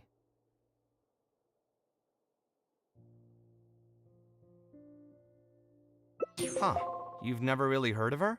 She's a famous Gasharwar scholar and leading expert in formal garden design. My mother studied under her as a student many years ago. Formal garden? Professor Zaha Hadi published many works during her career, so I was able to learn a lot by studying her essays. If there's anyone who still remembers my mom, it'd be her. She's older now and is no longer teaching at the academia. But if I remember correctly, she spends most of her time around the Bimarstan area. Let's go take a look. We might run into her if we're lucky. Okay, I feel like the whole let's put it down and try something else would be a good point to a split.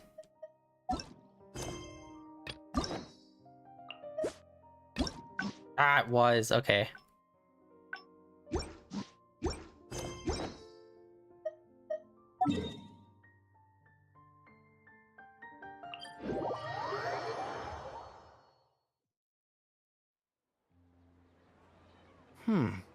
What am I supposed to do now?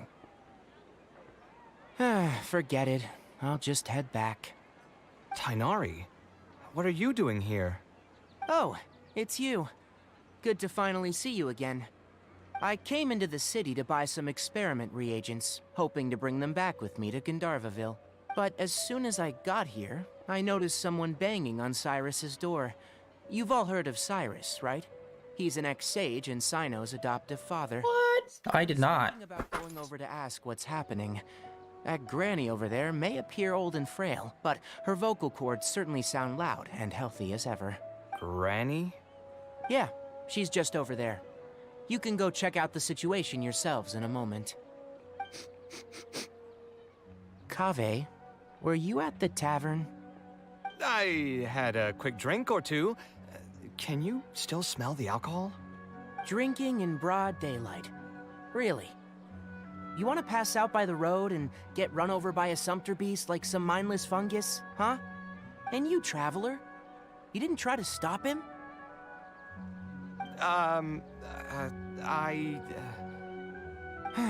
You look like a wreck, Kaveh. What happened? Are you feeling down again? You know what? I'm hosting a meal at Pardistii tomorrow evening. Do you want to come? Huh? Oh, I had no idea. Let me think for a moment. I'll come if I can find some time. All right. Then I'll plan on reserving 2 seats for you. I'll be heading back to Gandharvaville for now. I have a feeling that argument over there is going to continue for quite some time. It might be best if we don't get involved. A granny who lives nearby. Let's go take a look.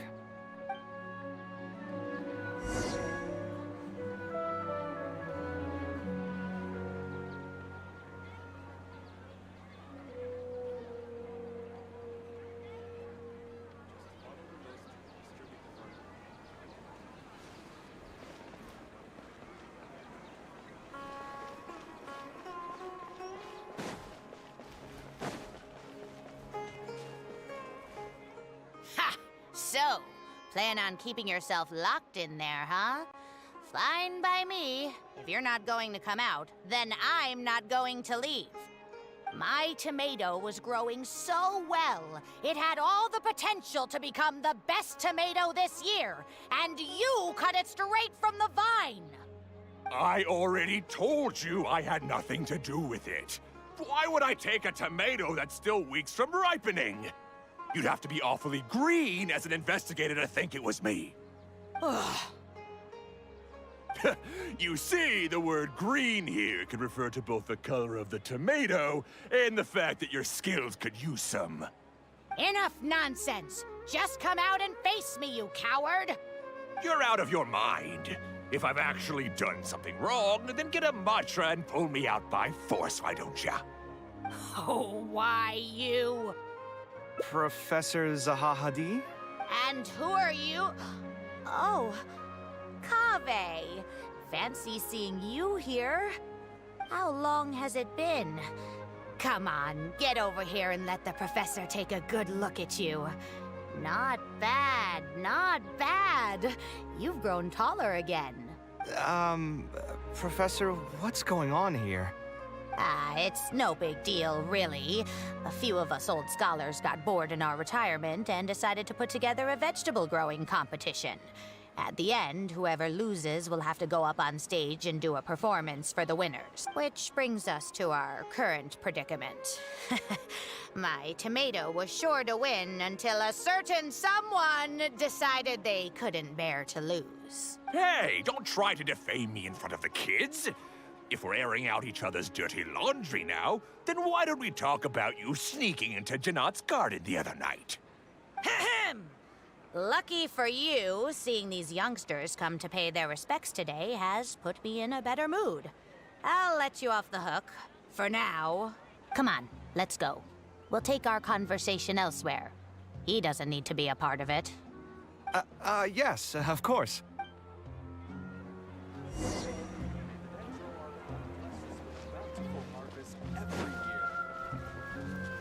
Alright, let's see where this takes us.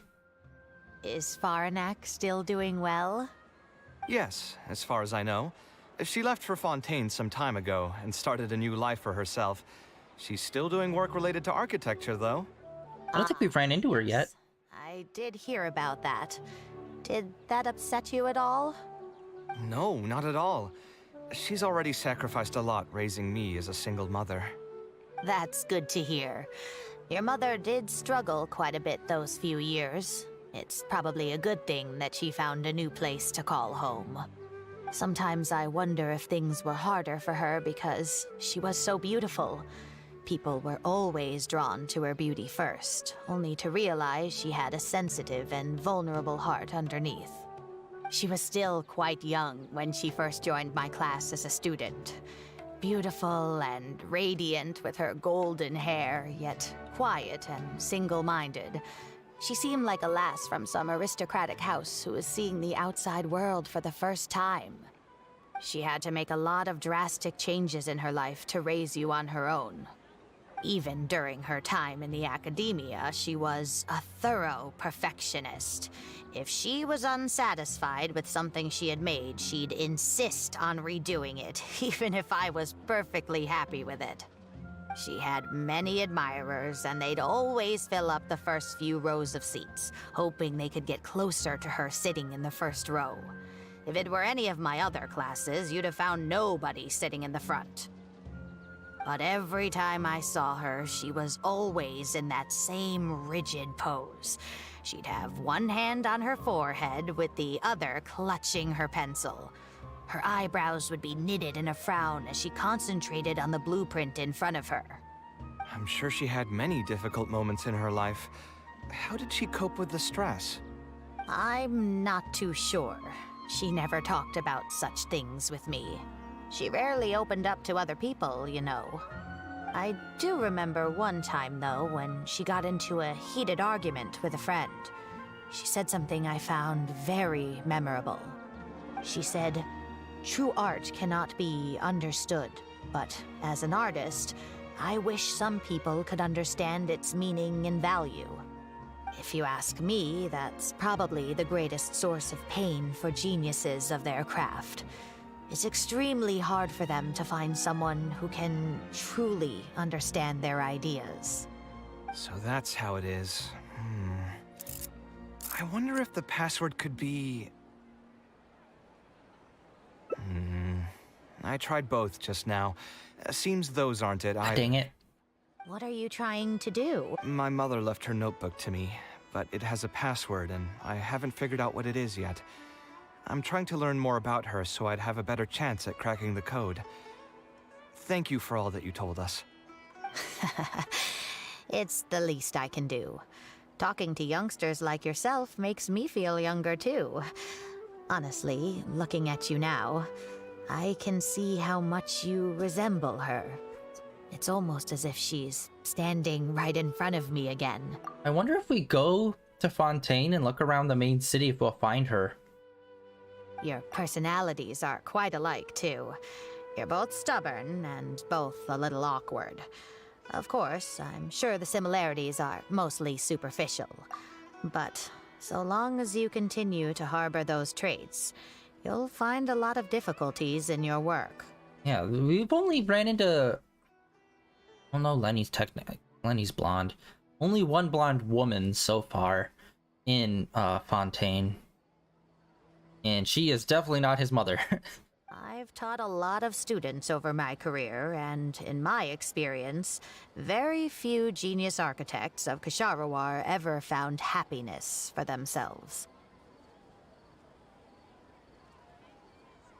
They would know exactly what they want to express and fight for it tooth and nail, which inevitably led to arguments with their clients. Some clients would choose to respect the architect's vision or just let the argument go because of the architect's reputation, but those are the rare ones. When Faranak first graduated, she was getting into arguments with her clients nearly every single day. I think it only got a little better when she met your father. I see. But wasn't my father from Rotawahist? Could he understand the designs my mother made? No, I think they were probably beyond him, too. But despite that, he still stayed next to her, listening to her joys and sharing in her sorrows. Faranek had many admirers, but she ended up choosing your father. His support probably played a part in that decision. So instead of understanding, perhaps all we need is just companionship. Huh. It worked. Oh, was that the right password? Yes! Then you should be on your way, child. Find a quiet place and see what she wanted to say to you. Being the awkward person that she is, I suppose there were many things that Faranek could never say out loud. Instead, she probably left them in her diary, hoping that they would make their way to you one day. If you're ever in a mood to chat again, just come and find me here. You're always welcome to discuss architecture topics with me as well. Thank you so much, Professor.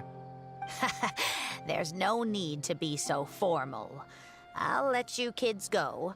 It's time for me to take another stroll around the vegetable garden. I wonder what my mother could have written about. They all say Zaha Hadid's class is the toughest, but I think it's actually not too bad.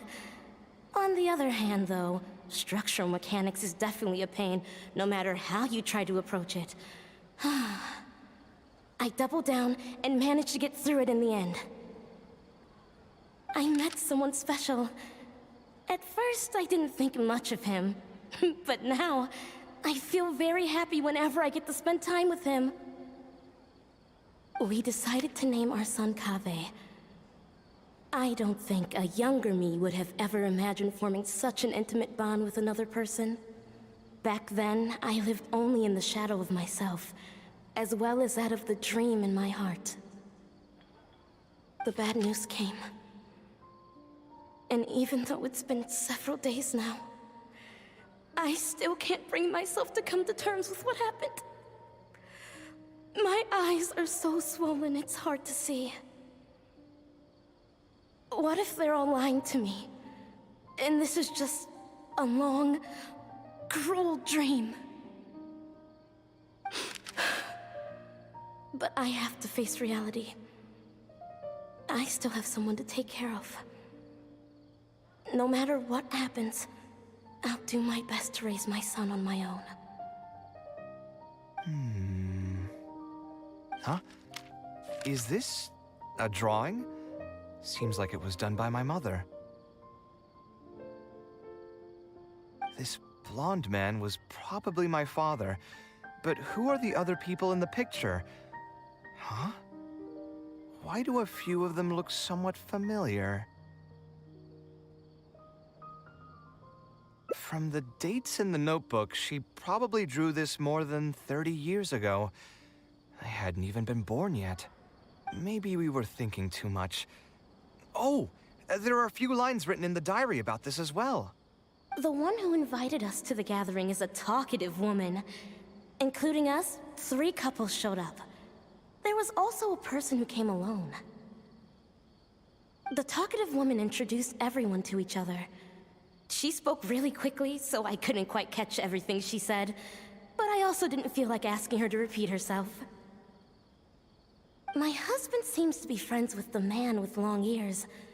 I couldn't really join their conversation, so I've resigned myself to sitting in a corner and drawing in my notebook. I don't think I'd be able to become friends with any of these people, especially that stiff-looking couple. That man is certainly very handsome, but he would constantly alternate between disjointed and serious ways of talking. His wife is a bit more bearable. We were not acquainted with each other to begin with, and I doubt we'll see each other again after this gathering. The ambiance of this gathering is surprisingly pleasant, however. Talking to people can allow us to find some peace after a long day. Maybe my son will also partake in these gatherings in the future. I hope he'll be able to make many friends. Who would have thought my mother used to attend that kind of thing? It seems she was only good at talking about her own work, and found it difficult to join into other conversations. As a result, she often kept to herself and would be off to the side, drawing. There's more written on the back. Oh, it seems like it was written to me. Kaveh. I was both overjoyed and distressed when I learned of your decision to continue your studies in Kasharwar. You are very talented, and I am confident that you will become an architect of much acclaim. However, the more talented you are as an artist, the more misery and anguish you may encounter. No one will be able to help you during your journey as an artist. But outside of your life as a creator, you can learn to form connections with other people and enjoy many other things in life. It's the only way to alleviate your suffering. Whenever you feel down, seek out a friend to sit and have a chat. You can accumulate joy and fulfillment by spending time with them. The positive feelings you gain will get you through the long and difficult years. Never forget that companionship is the most important thing of all. So that's the answer she prepared for me. She really thought long and hard about me and my future. Well, now that I've read her words, do you think I should accept Tainari's invite and attend that dinner at Pardis Di? The thought definitely crossed my mind. Although it'd be nice to get together with friends and chat the night away, I don't want to bring down other people's moods because I'm sad. Okay, that's surprising to me that he was considering not going, because most of the time when we see him, like kind of like within other cutscenes, he's usually with other people and hanging out with them. So it's like it's... Besides, don't most people hate the feeling of seeing their friends troubled and being unable to help? And what's worse, nearly all of my problems can't be easily resolved with some encouraging words or gesture. And don't forget, I'm also older than all of them. As their senior, I should appear to be a bit more responsible.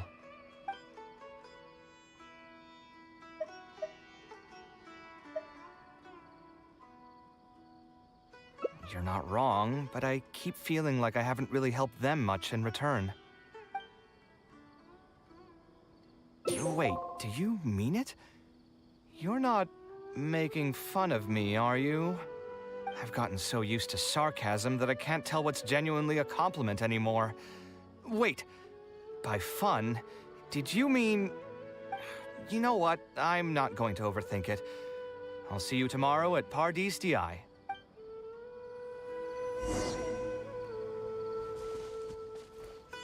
Alright. Alright, hold on. Let's... Adventures. Did we do... We did. Alright. I'm actually not sure. Where are we with wishes? I know we did do wishes already.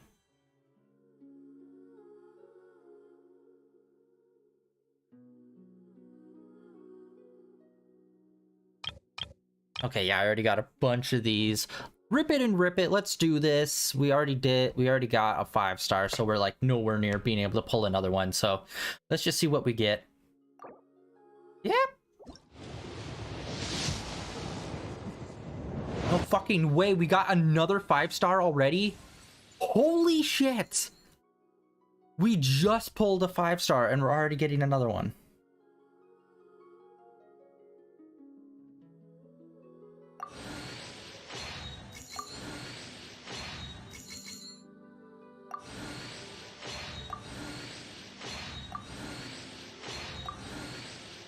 Oh my god, it's gonna be like the very last one.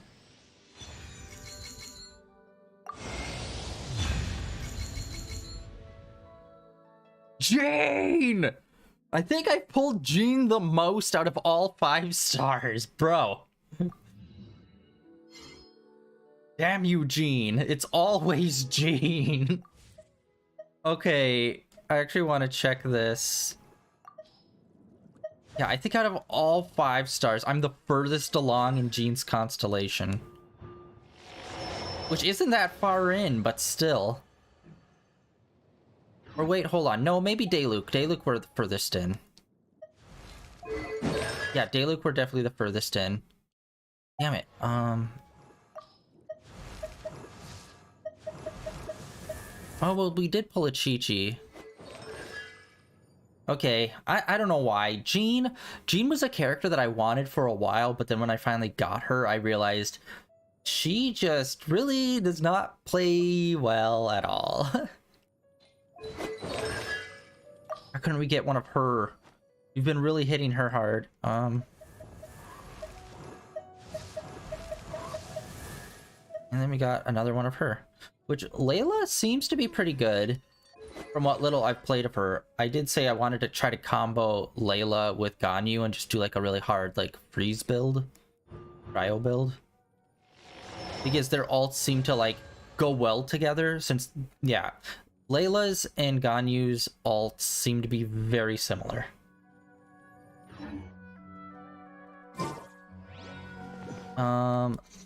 Okay, sweet. Well, we got a 5-star. It was Jean. Maybe I should look into trying to get Jean more usable for us.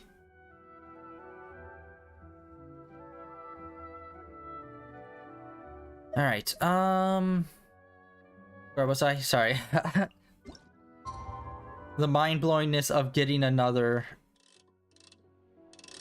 5-star so soon, but then realizing it's one of the few non-usable ones for us. Well, as of right now, it's non-usable, but still.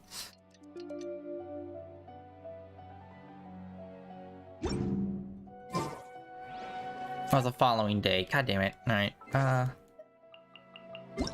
whoop.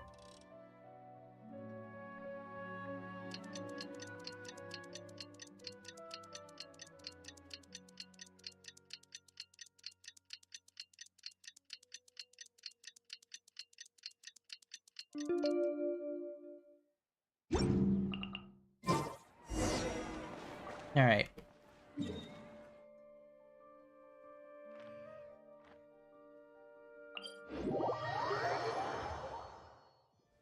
I would think this is the last step to this. And then I have no idea what the hell the third path is going to be. Or the fifth and final path.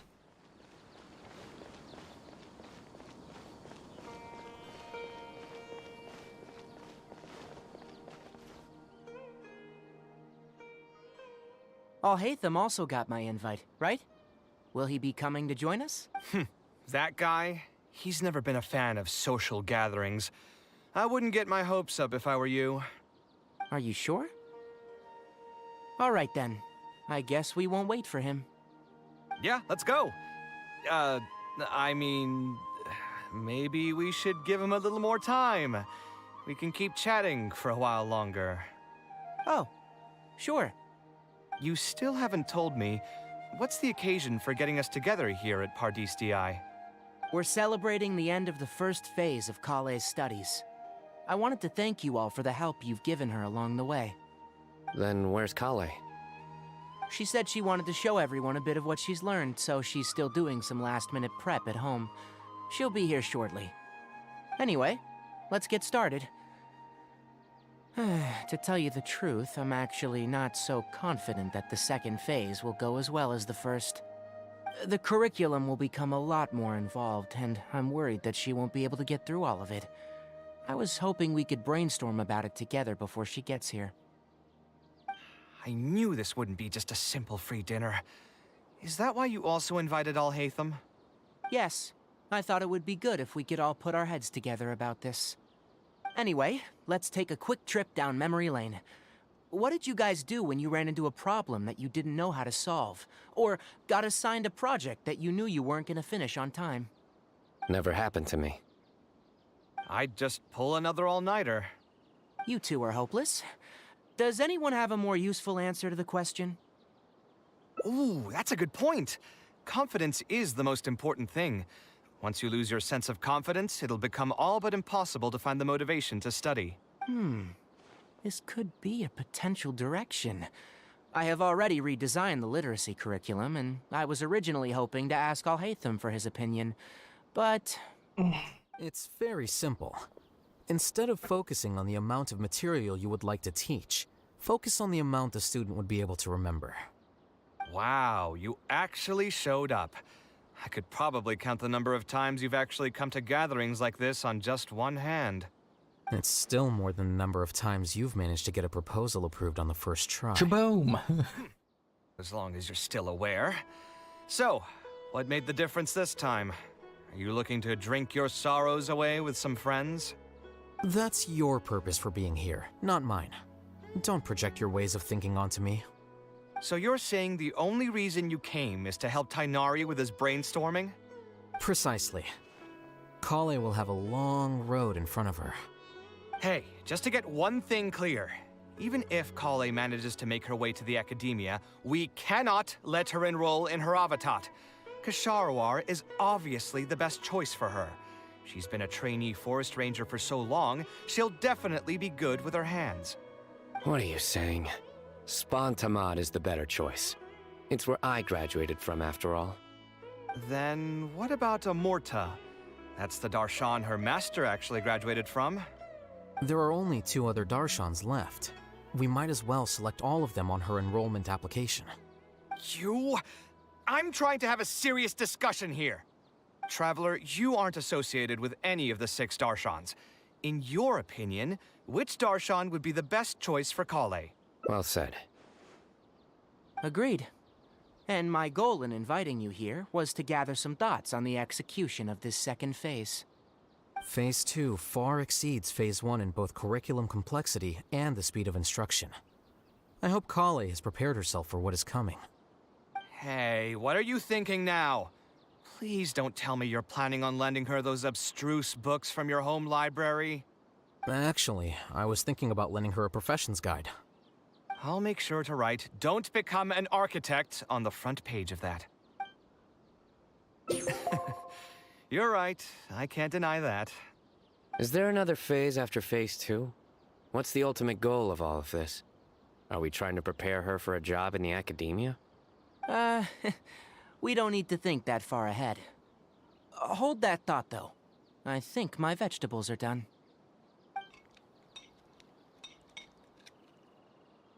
I'm telling you, that client had no idea what he was talking about. No matter what I did, he had something bad to say about it. Have you considered finding another client? They're all the same. I haven't had a good night's sleep for months now.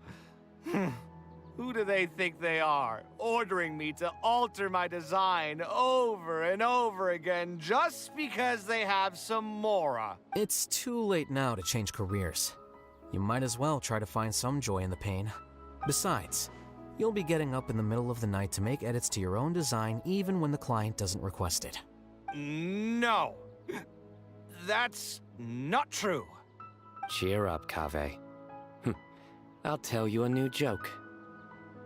We'll save that for the end, Sino. You can keep it to yourself until then. Whatever. I'm not going to use my brain anymore. Let's drink tonight to our heart's content.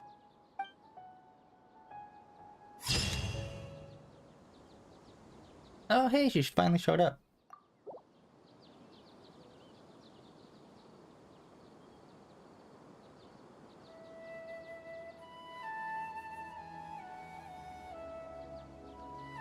Alright, let's check out these quests. 3 out of 5.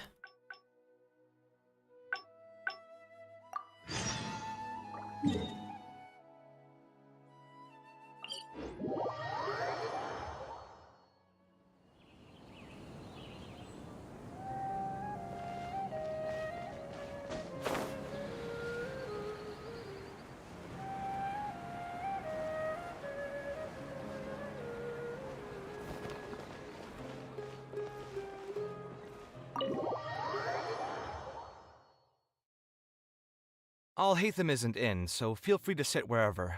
I'll bring out the box.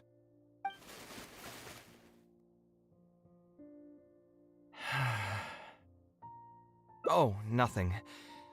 I just didn't realize how much time had passed. I'm happy for Alright. her. Anyway, enough I'm about assuming that. it's the move Let's see on. what I packed into this box. Gotta be. What are all these things? Oh, obviously I wouldn't... Now that I've said that out loud, criticism and self-doubt have always been a part of the artistic process. Without criticism, there can be no improvement. It's normal for me to question my abilities from time to time. I admit that I may have spent a little too long questioning myself this time around, but as you know, the heart tends to dwell on whatever it pleases. Anyway, never mind. The more I talk about it, the less confident I feel. Let's see what else we have in the box. Ah, my building blocks! It's been years since I've last seen these. When I was a kid. Oh, and this blueprint. I was super... Unfortunate, it was only a few days later that he My mother took me... She didn't scold me about... Let's see, is there anything else left in this box? Huh. What was this again? Ah, this is my mother's notebook. She used to write and sketch in it all the time. When I was a child, Wonder why she didn't... If only I could. Hey, it's not a matter of time, it's a matter of inspiration. Who knows? Maybe this... No! I can tell what you were thinking. Don't worry, I tried all the easy guesses. Okay. I've tried my name, my father's name. I've even tried stuff like love you. Accidentally double tapped X. Almost fucked myself out of this. Also, if she really did use something like that, she'd never hear the end of it from the folks over at Haravatat if they ever found out. Yeah, you're right. Although I was hoping to find some words of wisdom from my mother, if I stop and think about it, her words may not be the advice that I need to hear right at this moment. Everyone's life journey is different. Traveler, you've visited many lands and met many people, so I'm sure you've run into situations where some advice wasn't exactly suitable for the situation at hand. Ah, I just got an idea though. If I want to rekindle the creative passion that I had before, instead of trying to unlock an old notebook, why don't I take a walk around the parts of town that had changed my life? What do you think? I'm glad you agree. Then let's start by taking a quick stroll around the academia. We're going on a walk! This is the kind of high-octane action I've been waiting for.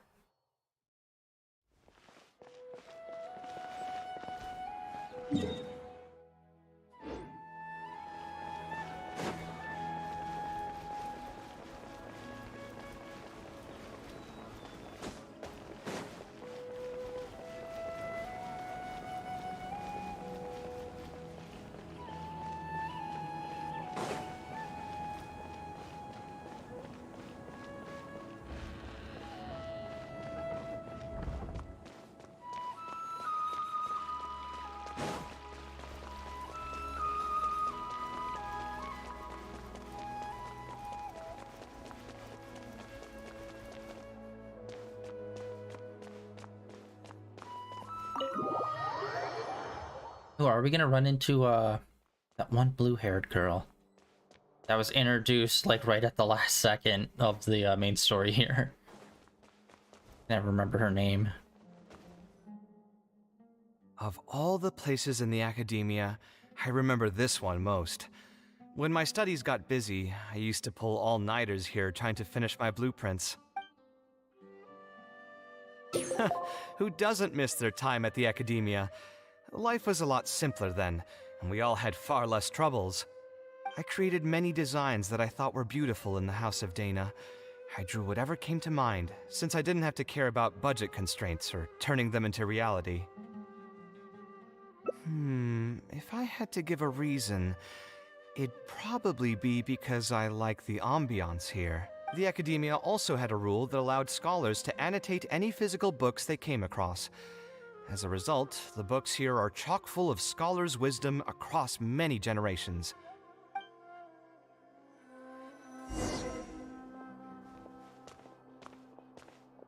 Walking simulator.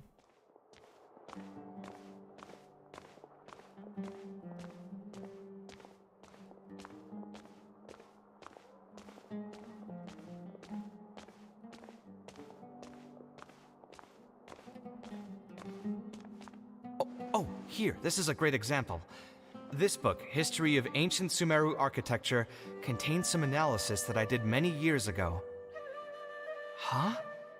Why is Alhatham's handwriting also in here? When did he ever read this book? I guess it's probably from when we worked on that research project together. Anyway, he probably never cared to tell you this, but the House of Dana is where Alhatham and I first met. I came here to do my homework, and saw him sitting by himself next to that row of bookshelves.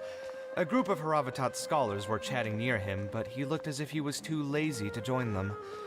There was a pretty stark difference between him and all the rest of them. It was my fault for feeling bad for him. I thought he must have gotten into some kind of trouble and went over to ask if he needed anything, not realizing that... Not realizing that you were in fact the one in a whole heap of trouble? Egads. Alhatham? Why are you here? The House of Dana is a public space.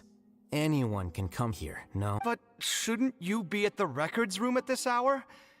You're not here to watch me make a fool of myself, are you?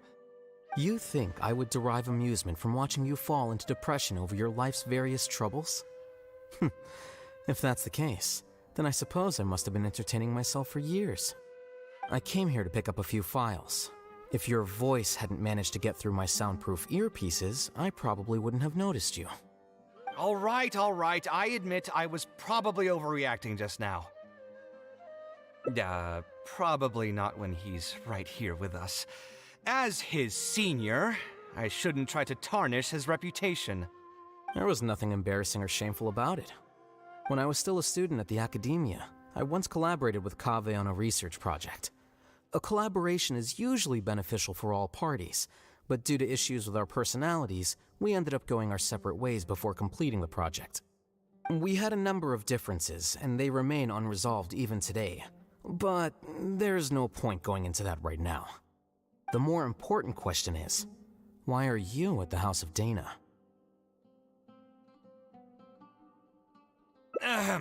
As a senior scholar, isn't it my responsibility to offer my friend a quick tour and explanation of the Academia's architecture? I see. Then let me guess. Your next stop will be the pavilions around Razan Garden? Our famed architect sure loves showing off that corner to all his friends. Oh, and Kaveh, a lot of the books you annotated have been moved to the innermost section of that bookshelf over there. You'll have to dig them out yourself if you need to find them. Huh? But why would you know that? Don't tell me you finally had an epiphany and realized that there's great virtue in respecting your elders' work. Sure, if that will give you some self-confidence. Leave any words of thanks you may have to the ex-Grand Conservator.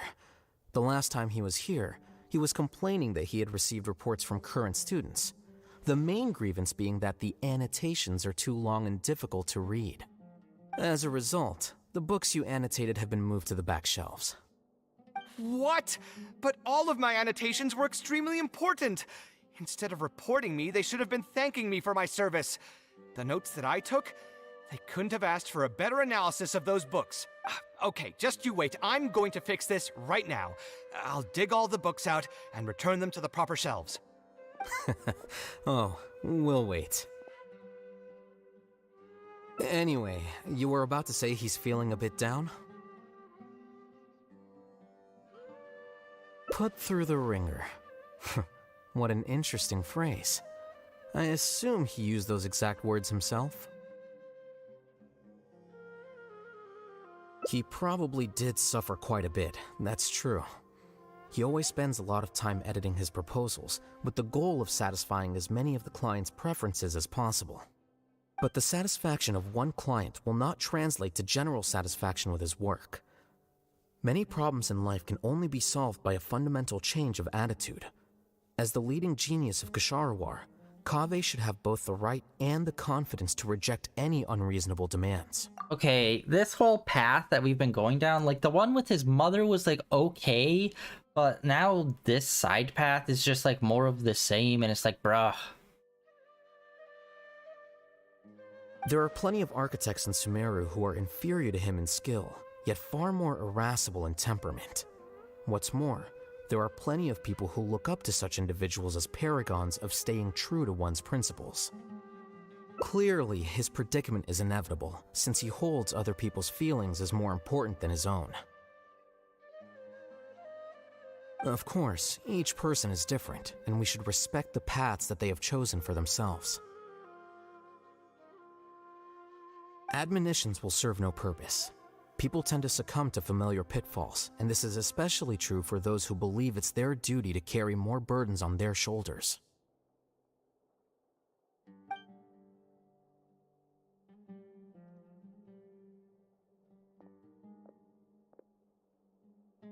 Looks like you were having an enjoyable chat while I was gone. Were you talking about me by any chance? What do you think? What else is there to talk about? Surely no one would be interested in talking about the files that you were browsing through earlier. Anyway, you should take a look at this. Look at this comment on page 82. Dear Kaveh, thank you so much for annotating this book in such detail. It was a great help to me. See that? Now that's how a student should treat their seniors. And it looks like you're already in a much better mood now. It really doesn't take much to make you happy, huh? Me? Happy? I'm mocking that retired blockhead for being so full of himself. He understands nothing about the true beauty of architecture. When I can find some time, I'll have a serious talk with him about making sure these books are put where they belong. Why don't you just move all the books yourself? It's not like he hasn't cursed you out before. What was that nickname he gave you while you were in the academia? The Urchin of Ksharawar? Kaveh had a habit of scribbling and writing in all kinds of books. Hey! You didn't need to bring that up. At least not when I'm still standing here. Oh, actually, I also found a really old sketch in one of the books over there. See? Doesn't it remind you of something?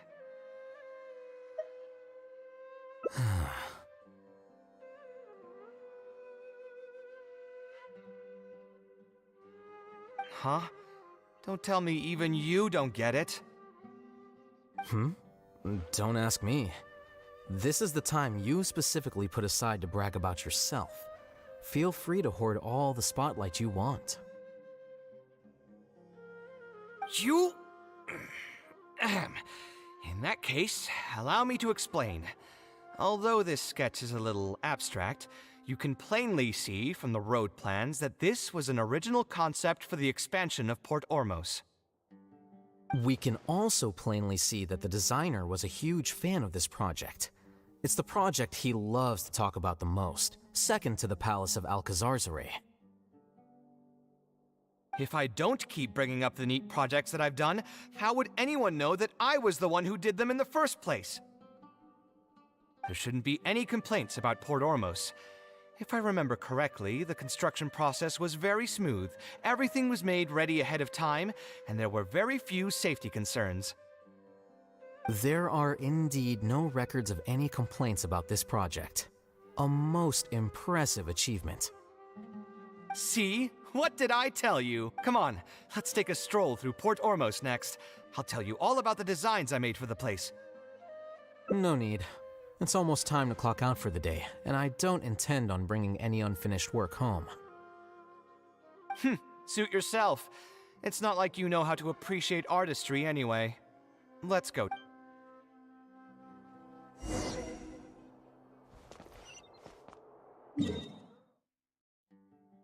This feels like this is taking a lot more time than the previous ones we've done. Well, not a lot more, but like quite a bit more time. But we're not really getting much more out of all these side paths. Like the one that we did with the mom and going to the party, that one was a good one. But this one just kind of seems fillery. It kind of seems like it's just recovering what the other path did. Oh. No, I didn't design any one specific building. Most of my work here concerned structural renovation. Port Ormos had already existed since I was still a young child. It wasn't as large as it is now, though. It only came to its current size after a sizable expansion. I was part of that project. The arch bridge over there, for example, that was one of my designs.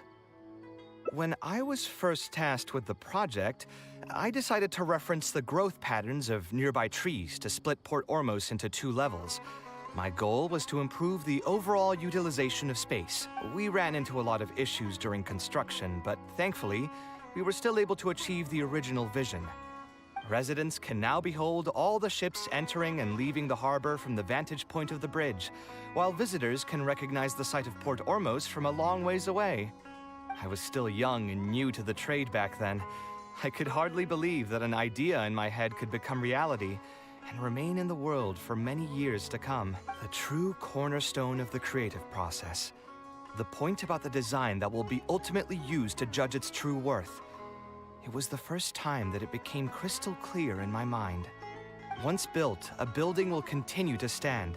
Countless people will see it, and countless more will step inside it. Its final worth, whether it's good or bad, will be assessed by the countless generations of people that interact with the building during their lives.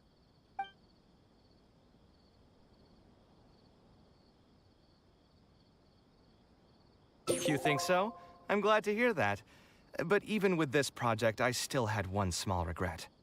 My budget was tight, and I was unable to use the higher quality timber I had originally intended for the design. I knew that some concessions on aesthetics would be needed as soon as I agreed to a proposal that prioritized the practical functions of the project. Us creative types know better than anyone that most projects cannot be completed without a few regrets. Even the Palace of Alcazarzaray was not perfect. Yeah, you're right.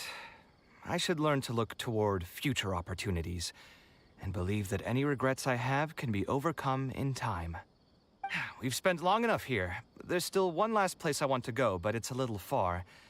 Would you be interested in a quick trip to the desert?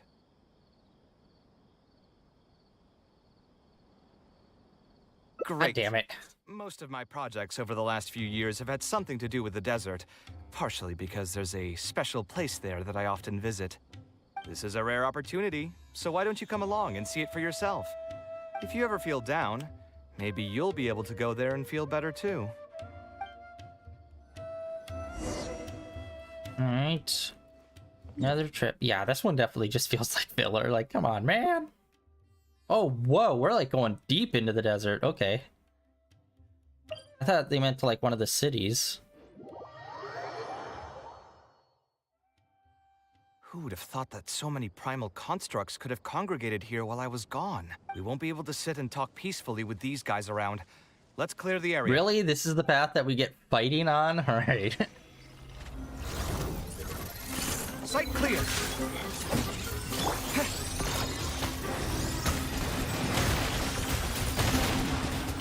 Jesus fuck.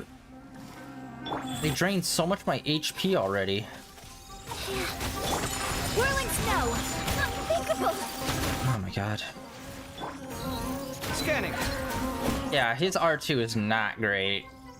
Like it's good, but it doesn't do enough damage.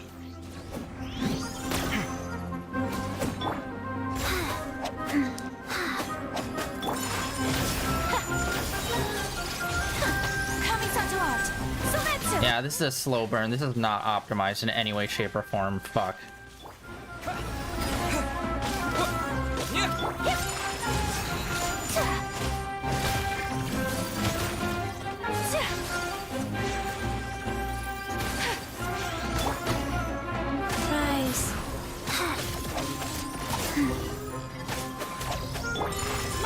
Okay, I should just take out this guy. What am I doing?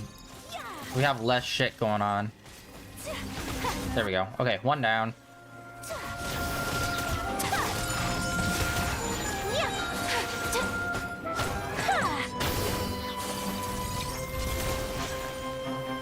Embrace the ice!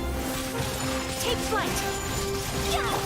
Oh, orders given, orders received. Go! Come at me! We have yet to be able to pop off assault. There we go. Go. Whirling snow! Alright, down. And other one down. Oh wait, nope. Take flight! There we go. Alright, that one took a minute. Isn't this place great?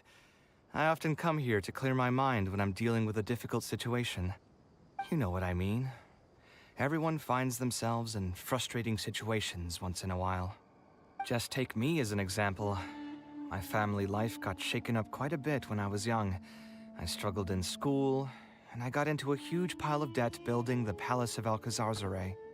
Although Alhaitham thinks that it's because of my personality that I continue to live in the shadow of the past, I think it's also just a part of life. Plus, if I look back, I've honestly had my fair share of good luck as well. You could probably say I've followed in the path of my mother.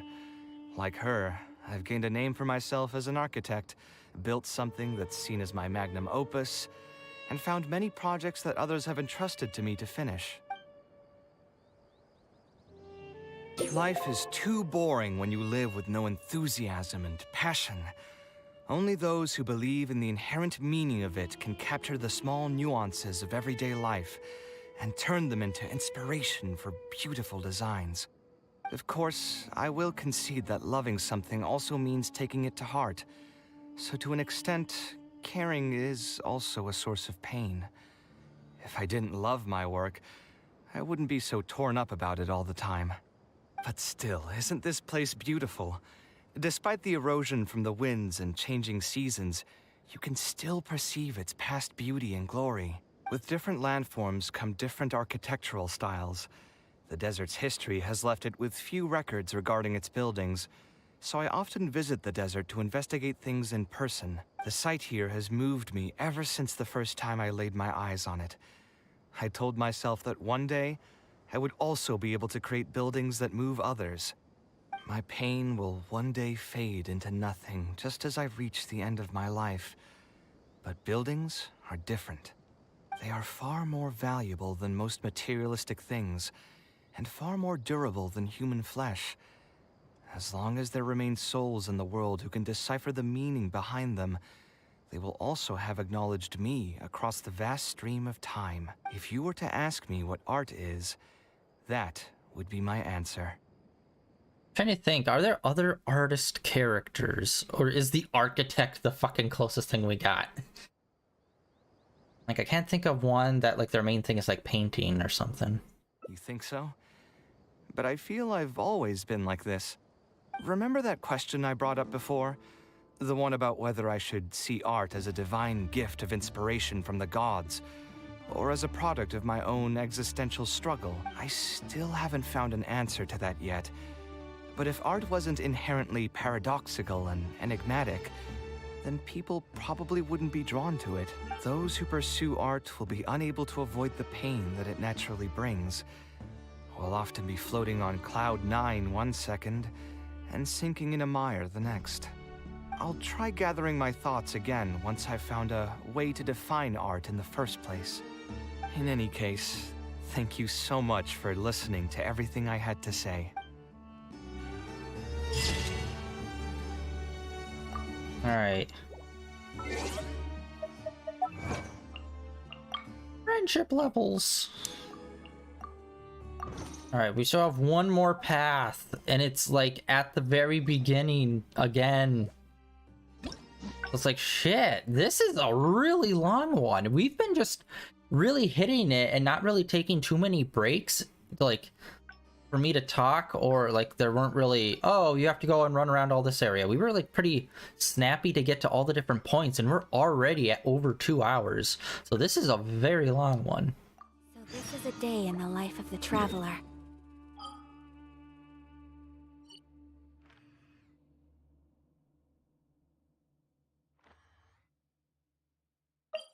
Okay, like I said, it's probably what art is. I'm hoping this one's a short one. Because yeah, that last one was kind of... It was very mid. What is art? It's like, how about we ask, you know, a painter instead of the architect? Because there's other much more artsy things. So it's like weird wasting the what is art storyline on an architect instead of a more traditional artist type character, which has yet to even be introduced yet. Actually, while we're on that, what are you... Stress is just an inescapable part of being a working adult. Boss, I'll have a glass of wine. Same as last time. Do you want something too? I'll put it on my tab. Wine in a glass of... Yeah, that cutscene where the guy walks over is unfortunately you can't skip for some reason. Guy, though. Another glass, please. You've got it, sir. It really is every other, but perhaps getting used to I would spend a lot of time. I suppose, though, that just all of this makes for... Here's your drink. Boss? The meaning of art. Anyway, I don't know about art, but I... What do you think? No worries. It's been bothering me for a while. Even when I'm awake, the question haunts me like a bad dream. I still haven't found a good answer to it. Or maybe there was never a correct answer in the first place. The end of this path is we both get blackout drunk.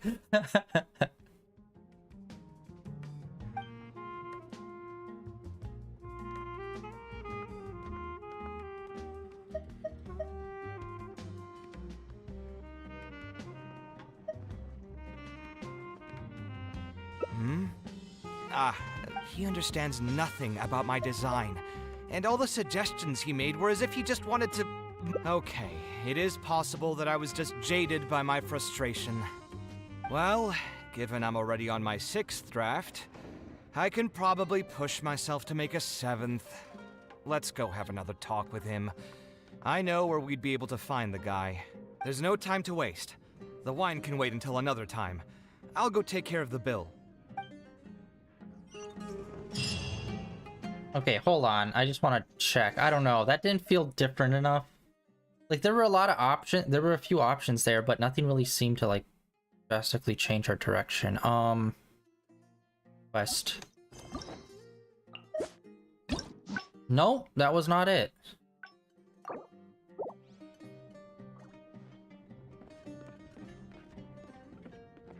Shoot. Taking this commission was truly the worst decision. Actually, while we're on that, what are you doing here at the tavern? Don't listen to anyone who said...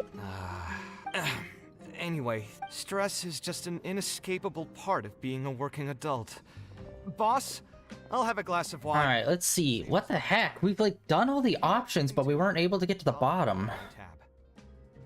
Wine in a glass of... Okay, we'll do the depressing... I know you're already keeping a secret. That guy... Another glass, please. You've got it, sir. It really is but perhaps getting used to this just means I would spend a lot of time. I suppose, though, that just sticking... All of this makes for... Here's your drink. Boss? What? The meaning of art. Anyway, I don't know about art. What do you think? No worries. It was just an offhand question. It's been bothering me. Alright, well, we got that. So, and the top one just immediately takes us to where the guy is. And there's not like a time thing where we could just wait it out. Sounds great to me. I don't even want to... A different career. I see. That's not a bad idea. I think I've heard a saying somewhere before. 80% of a working adult's woes are due to not having enough mora in the bank. It's just a saying, of course, but even I will admit that my life would be a lot better if I could make additional mora. And if I want to make mora, I should finish that ridiculous commission. But I really can't find it in me to go back and talk to him right now. Hold on. I just remembered that I used to have a senior classmate by the name of Alkami. If memory serves me right, he's no longer taking private commissions, but he's still doing pretty well for himself. Maybe I'll be able to get some advice from him. Yeah, I should get on this right away. No more wine for me today. I'll grab the bill and be on my way. Hey, he's functional. Alright, that should change directions.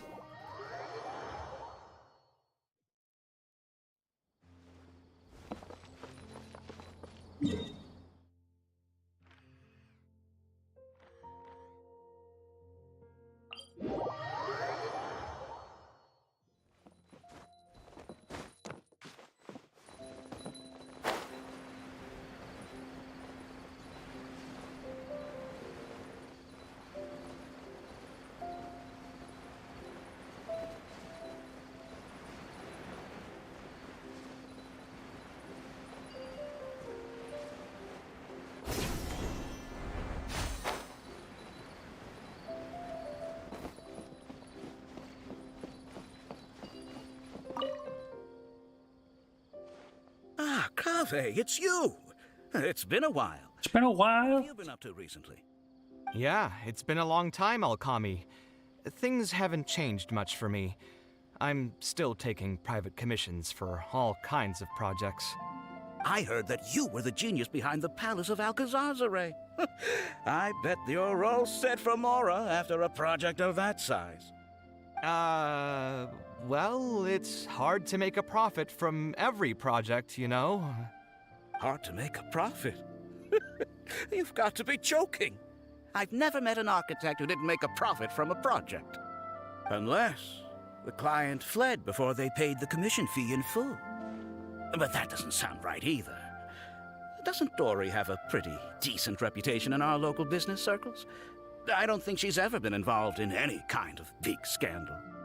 Well, about that. I mean, it was complicated. I understand. Either way, doing one project after another sure gets exhausting over the years, huh? I've been there, so I can feel your pain.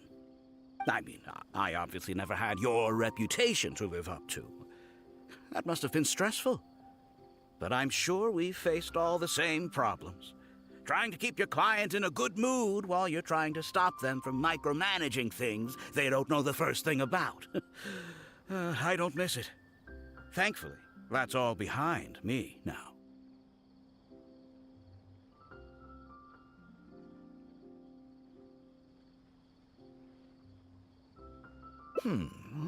Not exactly. My work is still closely related to architecture. Judging from the look on your face, you're still strapped for Mora.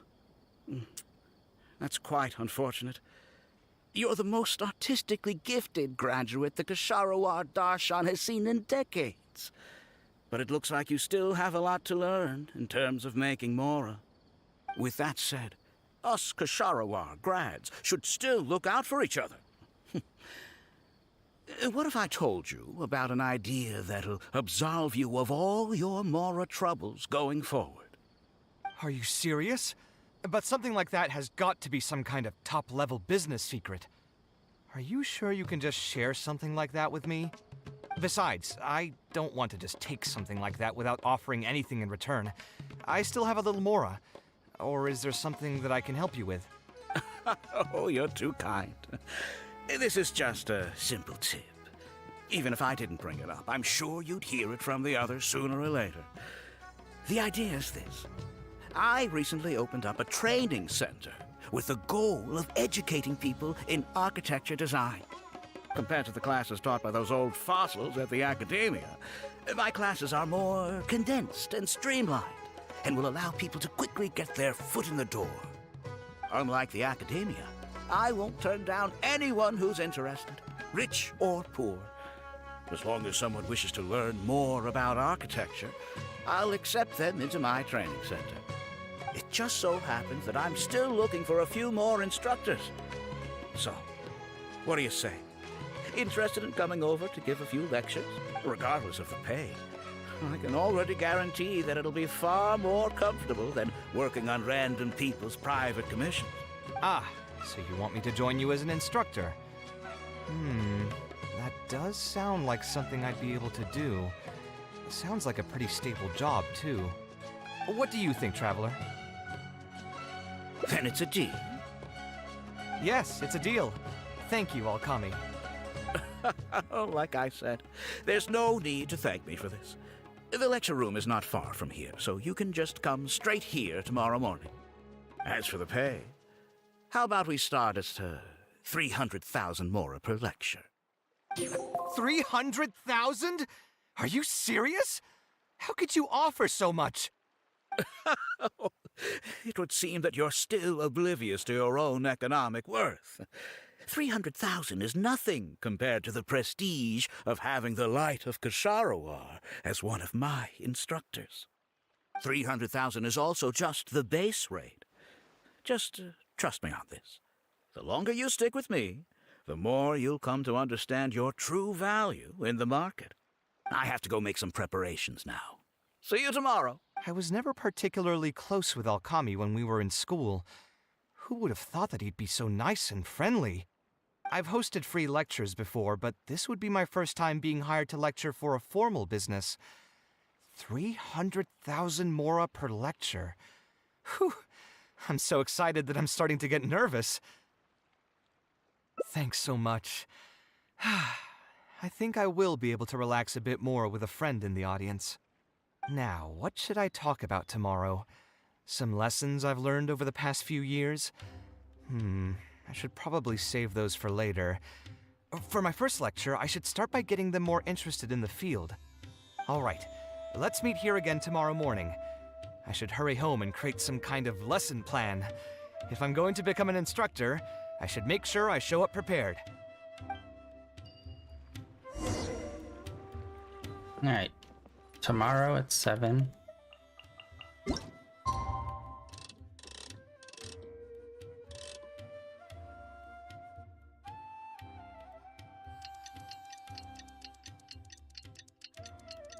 Alright, this one took a drastic turn.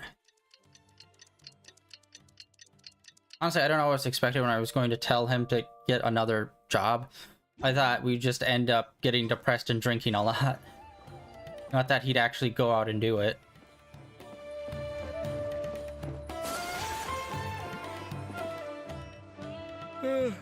Oh, I didn't expect you two to get here so early. I was up last night preparing for the lecture, but I ended up getting so excited that I couldn't fall asleep. Here, I've prepared a lesson plan. Do you want to take a look? Lesson plan? I must commend you for your dedication. But the training center has already developed its own set of teaching materials. Instead of using your own plan, you can just use what we have here. Of course, you're always welcome to work in some of your own content to add some fun and flavor. Sure, be my guest. It's almost time for the lecture to start. Feel free to head in and start the class whenever you're ready. Huh. So you've already developed your own set of teaching materials. Seems like I won't need the stuff I've prepared after all. Anyway, shouldn't be a problem. I'll just go ahead and use your materials. There's something else I want to ask, though. This isn't going to be a large class, is it? No need to stress. There are only 20 people in this class. There are 14 classes at my training center. Out of all of them, the first class has the best grades, so I've directed them to you. We'll see how well they take to your lectures. 20 people, huh? All right. I think I can handle that. Oh, and one last thing. In the interest of keeping a quiet learning space, only instructors and students are allowed in the classroom when class is in session. I'm sorry to say this, but your friend will have to wait outside while you teach the class. Sorry about that. I'll meet you at the door when the class is over then.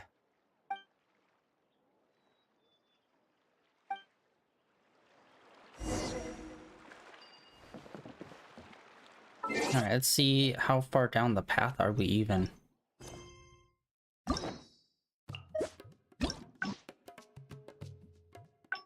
Oh wow, we're still on like the first marker. Holy shit. I thought like Takian would be the first marker and we'd be up to like the second spot.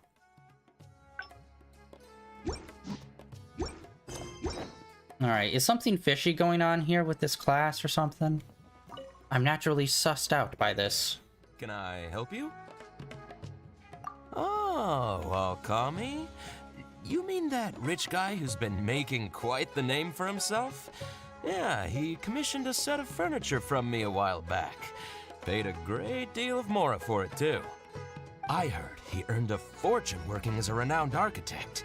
Now he's opened a training center so others can follow in his footsteps.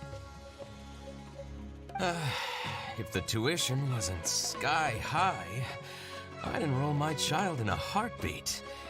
Architecture really sounds like a lucrative profession.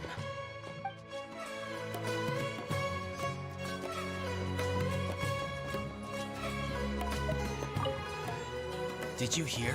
Alkami recruited Kaveh to be an instructor. I bet that'll boost his enrollment numbers. Really makes you jealous, eh? If you think about it, Alkami was never that talented himself as an architect.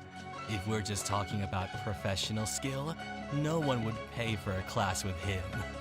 That's true, but you've got to admit, his advertisements are really effective. After all, the academia only admits those that can pass its entrance exam, so only a few people could hope to study architecture in the halls of the Kasharwar. For those who can't pass the exam, or who just want to jump straight into the industry, the training center is the best bang for the mora. Man, to have that kind of business acumen.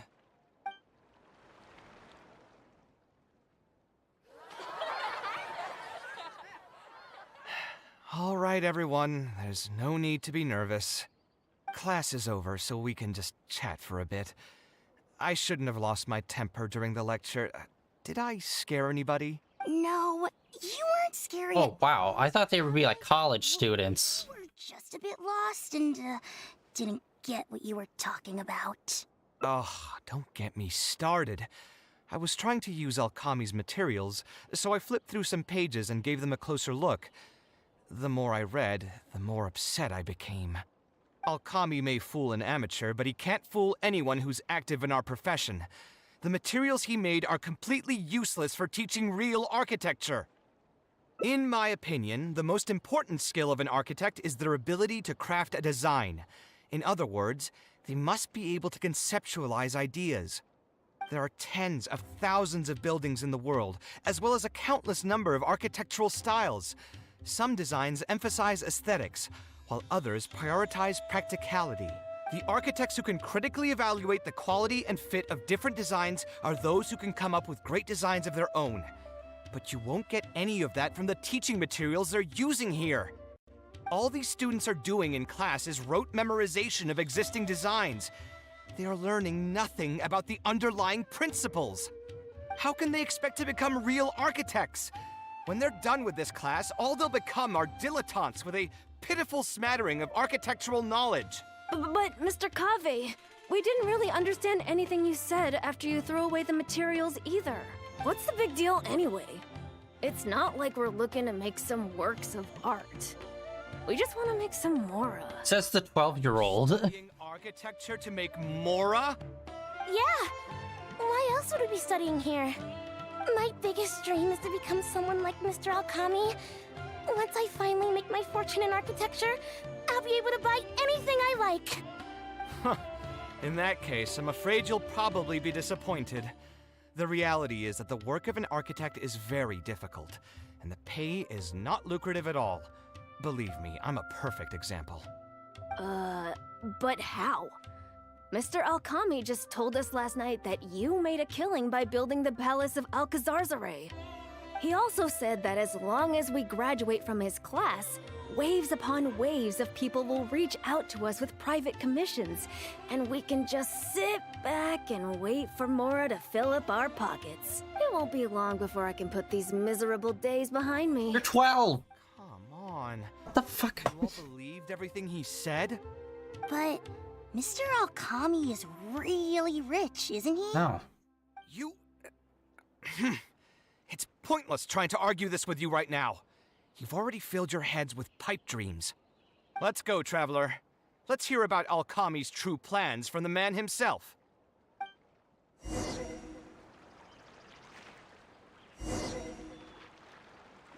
Alright. So what, are we gonna try to make our own school now or something? What's wrong, Kaveh? You look quite flustered. Did one of my students offend you? Were the students not astute enough for your liking? Jesus fucking Christ. I must implore you to go a bit easier on them. After all, they're nothing like the genius scholars you're used to dealing with at the academia. We don't need to strive for perfect understanding. As long as some knowledge has been passed on, that's good enough. Yeah, I'm mad at them. But I'm even more upset that you're scamming people under the guise of teaching them about architecture. The students are all here hoping for a quick way to make money, but we both know that an architect's life is hard and exhausting. Just a little while ago, I was toiling over the 6th draft of a design for a client. If your client is unhappy, you can't break ground, and the longer a project goes, the longer it takes for you to get paid in full. What's worse, if your client disappears in the middle of a project, good luck getting anything from them ever again. You know all of this just as well as I do. Why lie to them? Look, Kaveh, you may be the light of Ksharawar, but like I said, you still have a lot to learn about making Mora. You may deny it all you want, but it's a fact that in today's Sumeru, architecture is a terrible profession. Our clients care very little for the effort we pour into our designs. Instead of appreciating us, they spend all their time nitpicking details and demanding changes, often forcing all kinds of ridiculous ideas onto us. I suppose that's more or less true. Go on. Why should we cling on to a profession that's difficult and unrewarding? If the field is dying, then a person who still wants to make a good living will just have to change their strategy.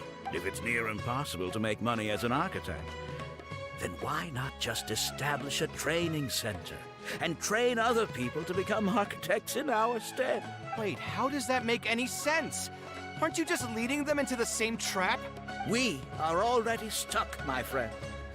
The more people we can lead into this pit and stack as padding beneath our feet, the more comfortable our lives will be. That's right. Making money as an architect is a slow and agonizing process. In comparison, earning tuition from a training center is far easier. None of the students will ever know, however. In their eyes, all of my income was earned during my years as an architect. It's easy for them to fall for my promise. After all, everyone wants to live the dream of being the person who can spend millions without batting an eye. The more students I get, the more money I earn. And the more real that dream becomes. And then what? Once they graduate, they'll still find out the truth about architecture and struggle to stay afloat amid all the problems we already talked about. When that happens, your facade will pop like a soap bubble. No one will believe you anymore. Ah, but that's just one way to look at the problem. No two people have the same amount of talent. Even if they fail to strike gold in the future, you can't say that it's my fault and mine alone. Oh, and also, I never actually promised that they would achieve financial freedom as long as they become architects. All I did was nudge them towards that belief. I'm not even scared if they do come back and stir up trouble. My training center has all the required permits and certifications. Even the Dendro Archon herself couldn't find fault in any part of my business. How can you sleep at night knowing that you're doing all this? Tell me, is your heart carved out of brick and stone? I can't believe that I once saw you as a decent human being. I am beyond disappointed in you. And the same goes to you. How many years has it been since you graduated from the academia? If you still can't accept something like this, do you just plan on keeping that worthless naivete of yours until the end of time? Only fools will see art as revered and sacred. In the end, art is just another business. Being successful at running a business is an art form in itself. I urge you to think about what I've said. Offloading your pain onto others is the only way a person can live comfortably in this world. As the light of the Ksharowa, you've accumulated plenty of fame and respect. It's high time that you use those resources to improve the circumstances of your own life. Think it over, Kaveh.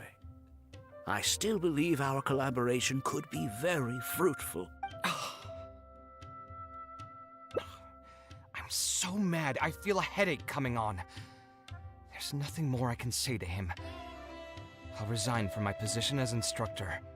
Of course, I'm sure you've realized that as long as I remained at this center, he would be able to use my name to advertise this place.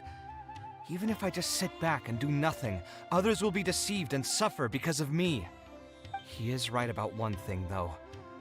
These kinds of training centers are everywhere. And even if the academia was to find out about it, it's unlikely that they would take any real action against it. The most that they could accuse him of is false advertising. And even that would be hard to prove.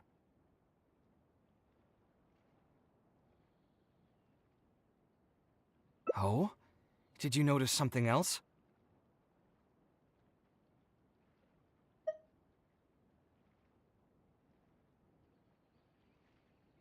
Yeah, you've got a point. The rate he gave me was 300,000 mora per lecture. That probably came out of the students' tuition. And who knows just how much he's been charging the students for attending his classes. If you're gambling everything on making it rich as an architect, are you really going to have the mora to pay for that kind of tuition? Right. We should hurry. The students didn't believe a word I was telling them. They're still daydreaming about making millions. We're never going to get any information from them again if we let Alkami talk to them first. Let's move now before he's had the chance to react.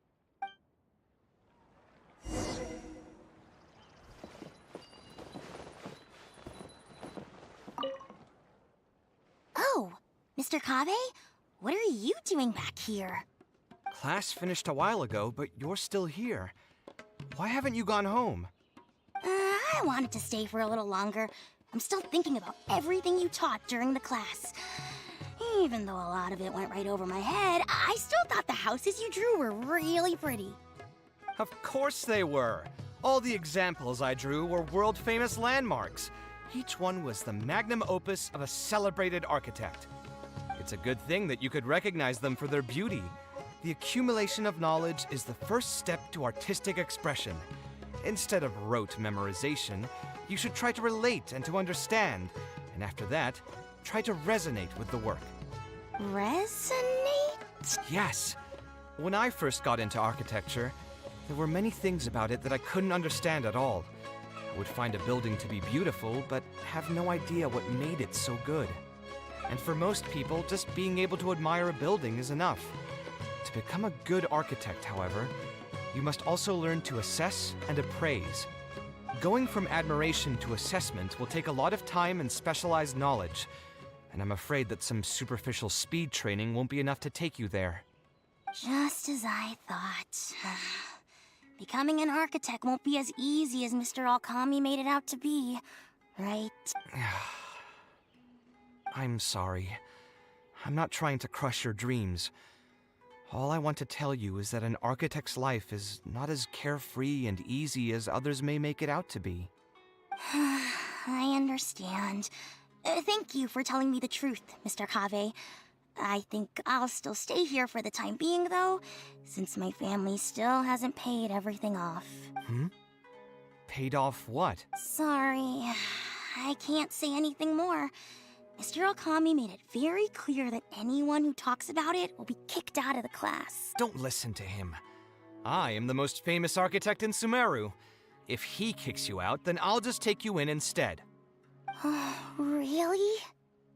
Why would I pull your leg? I can see you have some talent, so as long as you get your fundamentals down, you should be able to pass the entrance exam and continue your studies at the academia. Then please keep this a secret for me, Mr. Kaveh. Truth be told, my family is not very well off, so we couldn't really afford the tuition for this class. Mr. Alkami was the one who reached out to my parents. He told them that he knew a merchant by the name of Bahar and that we could get a loan from him. He told all the students that once we graduate, people would come flocking to commission us for projects. If everything went well, we'd be able to pay off everything in just a few years, and all the more we make after that would be ours. Yeah, this is like... How much did your family borrow from this merchant? I think it was several million mora. And what was the interest rate? I'm not really sure. My parents were the ones who signed the contract. All I know is that the stack of papers was as thick as a slab of rock. Yeah, I have a bad feeling, too. Something about the whole thing feels dastardly familiar. We need to find that merchant to confirm. But if we were to confront him right now, there's no way he'd admit to anything. Oh, this is like its entire, like, side quest. Good idea. Hey, tell me, do you know where we'd be able to find this merchant? We last saw him on the north shore of Port Ormos. Who knows if he's still in that area, though. Well, it'd still be worth taking a look. Architecture... No. The arts shouldn't be used as bait for a scam. We need to do something before the students' lives are ruined even further.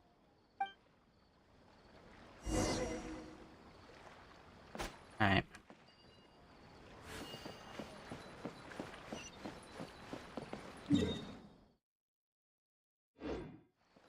Unfortunately not a good way to get all the way over there.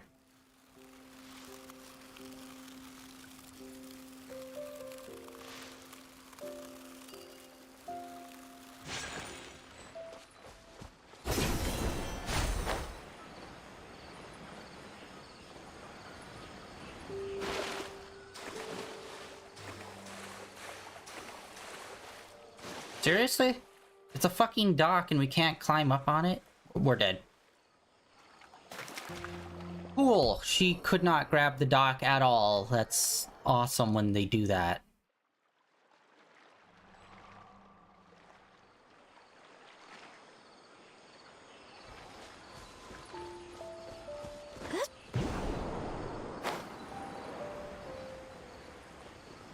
Wish there was like one more slingshot point, like right here.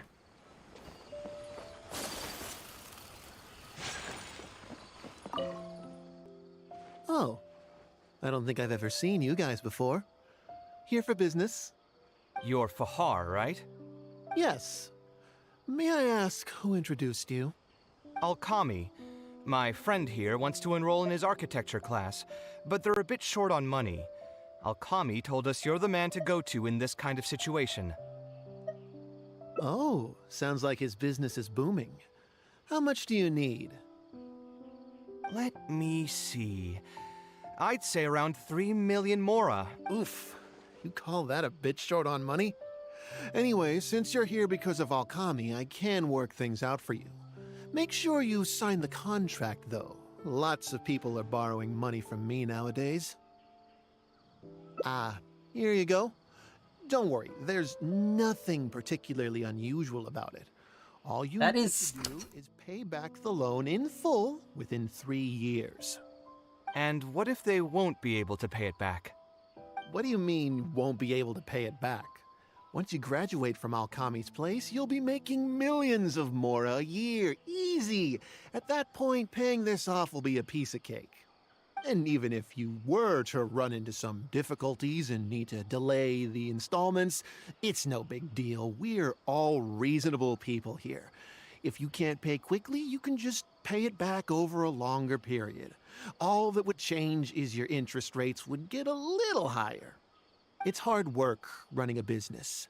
If we're taking risks to supply you with mora, it's only fair that you take on a bit of the financial risk as well. Anyway, there's no point in tying yourself in knots over the contract. With the way you're reading every single line, it's like you're worried you're about to get scammed out of your whole life savings. And the way that you're talking, it sounds like you're trying to scam me out of my life savings. Tommy's place have signed the contract. Aren't they all doing pretty well for themselves? I just did some calculations in my head. When you say the interest will get a little higher, do you mean it'll get higher than 30%? Of course, the contract did a great job of trying to obfuscate that fact. It only listed the amount that you'll have to repay every day, which gives the false impression that the amount hasn't actually increased by all that much. If you actually do the math, however, it's clear that the amount you need to pay on interest alone will amount to hundreds of thousands of mora per year. Most people can't even make that much mora in a year. Your greed really knows no bounds. Even my creditor doesn't dare to raise rates that high. Once a family's signed on to a scheme like this, there's no getting out. What are you trying to say, huh?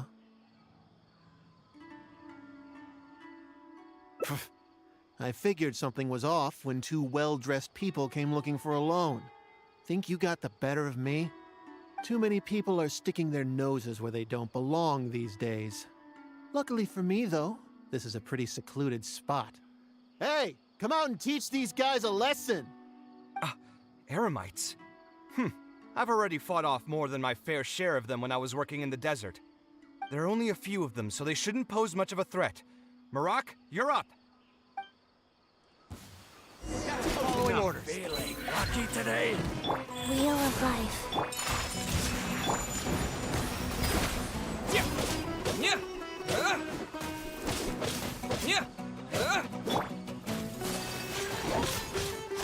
My apologies. Sight clear. Water jet. Nope. Dang it. Her recharge is just a little too long. Frickin'. Although, actually, never mind. Her ability lasts a while, so that is expected.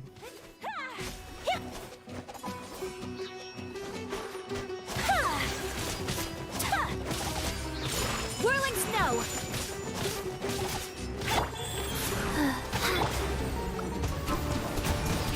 Headshot, headshot, headshot. Water jet.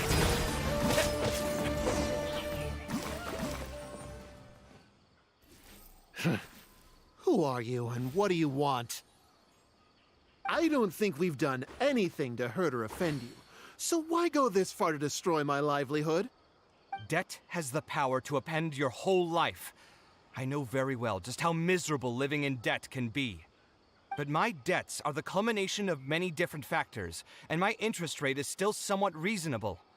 As long as I continue to work with my situation in mind, my debts will eventually be paid off.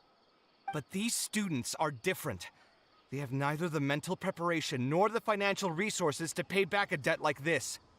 You sold the dreams of becoming an architect to the students as bait, urging them to take on insurmountable amounts of debt to satisfy your greed. Ha! Everyone knows there's no such thing as a free lunch. It's their own fault for falling into the trap. And if we're going to talk about greed, aren't those students the ones who are blinded by it? They completely ignore the risk that's right there in front of them. Ha! And here comes the silver tongue. Surely you use that to reel in the students as well. Even now, many of them are still hopelessly dreaming of striking gold after they graduate. People grow by learning from their mistakes. I hope this will be a valuable lesson to them. Let's head back to the academia and turn this guy over to the Matra. They should be able to link him with Alkami's business.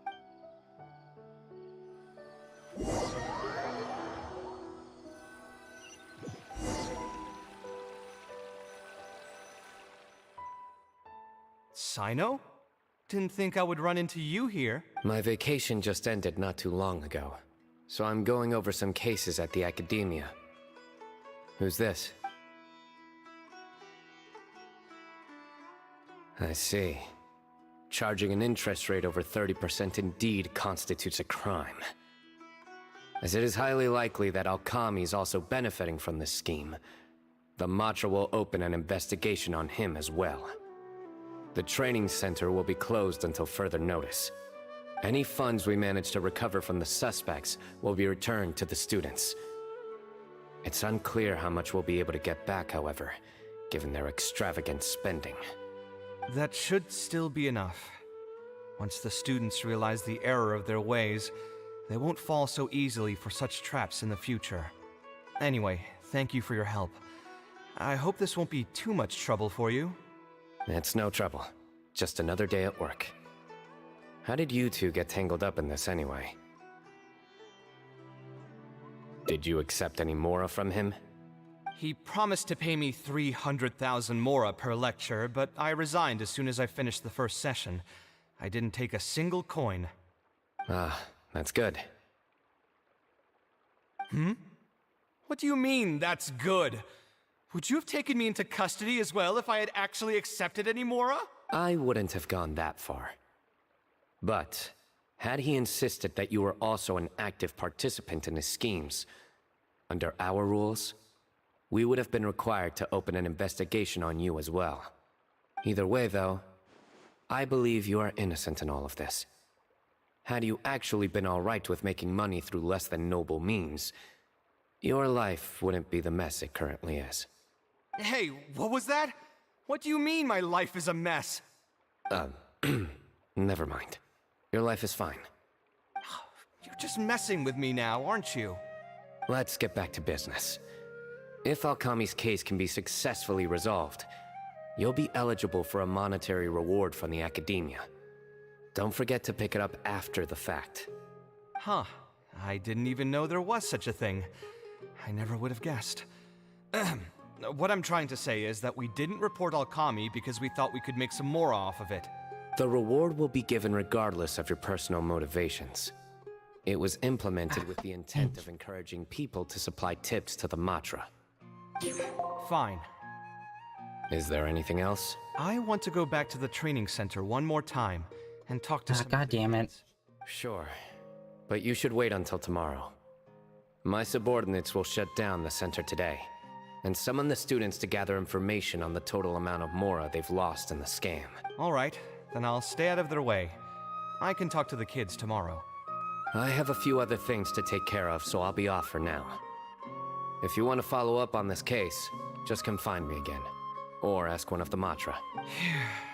That should finally be the end of that. Oh, who would have thought it would turn out like this? All I wanted was to find a new gig and earn some mora. To think Alkami would sink this low, it still makes me really upset. Still, I think I feel a little better now than when you found me back at the tavern. It's a little ironic, but you could say it's because I've realized that there are many circumstances in the world that are even worse than my own. Now that I've seen such things firsthand, I suppose I've earned a new sense of appreciation for my life. How should I put it? I'm pretty stubborn when it comes to my profession, so I often argue with my clients. The arguments are usually extremely frustrating, and every once in a while I'd wonder if I only became an architect because fate wanted me to pay for some sins I'd committed in a previous life. Alkami's suggestion would have allowed me to quit my life as an architect and earn money solely from my reputation. But now that I've experienced that for myself, I can confidently say that I'd never want to do it again. Every scholar has their own sense of pride and a line that they don't like to cross. Of course, when faced with the vicissitudes of life, some will surrender these things to seek a more comfortable life. I can understand that. Just speaking for myself, though, I don't think that's something I'd ever be able to do. The voice in my heart would just keep repeating one thing. The moment I turn away from my dreams would be the moment my career ends. If I stopped devoting everything to my creative activities, I'd be able to lead a more comfortable life, but at the same time, my sense of intuition and understanding for the arts would also begin to degrade. At that point, any materialistic ease I may have gained in life would just become another form of torment. In comparison, my current life comes with its share of difficulties, but at least I'd never have to deal with that kind of existential reckoning. I appreciate it. You may call me conceited for this, but I would also like to think I'm talented enough to be able to lead a decent life without compromising my pride. It's certainly not easy, but I want to keep at it. My thanks again for being such a great help throughout all of this. I'm planning to pay another visit to those kids tomorrow. Want to come with me? All right, I'll see you tomorrow then. Get some good rest.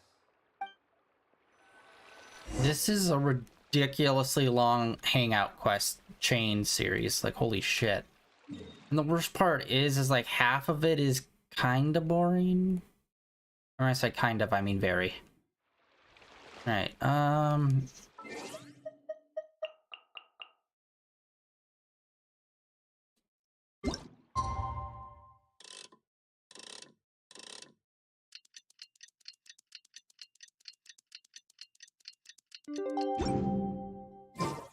Out of the last 3 hours of gameplay, I'd say a good 2 hours and 40 minutes have been just solid talking, and then the rest is walking and maybe some fights.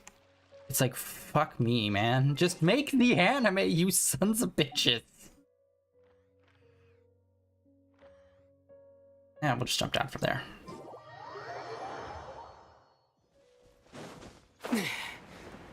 The fuck?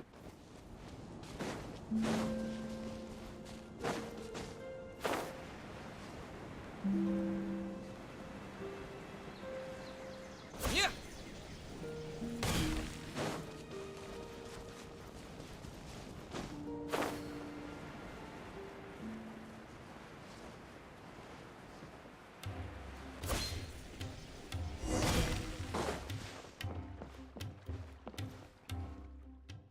I never would have guessed Mr. Okami was a scammer.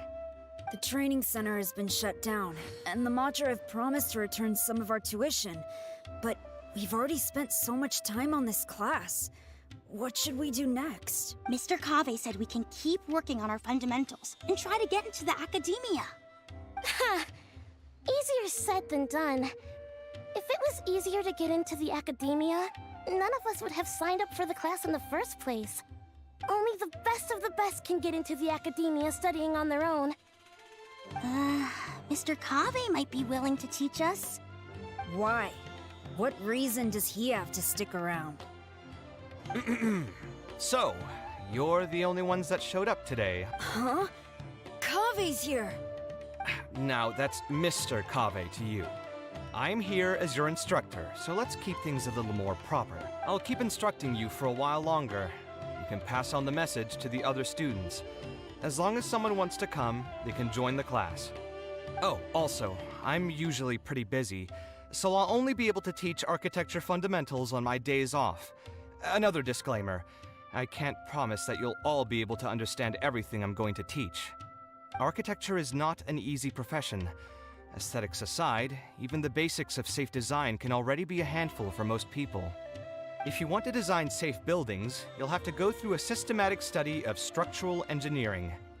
And just as a heads up, all of this will be a huge step up from the superficial stuff you were learning before. It'll take both talent and perseverance to get through the course. I don't want to hear anyone say that I didn't warn you. We'll try our best. It seems some... All right, everyone, pack your stuff up. No need to prepare much for today's class. We're going to go on a quick field trip. You'll know once we get there. Come on, let's get going. We'll be off once everyone's grabbed their pencils and sketch pads.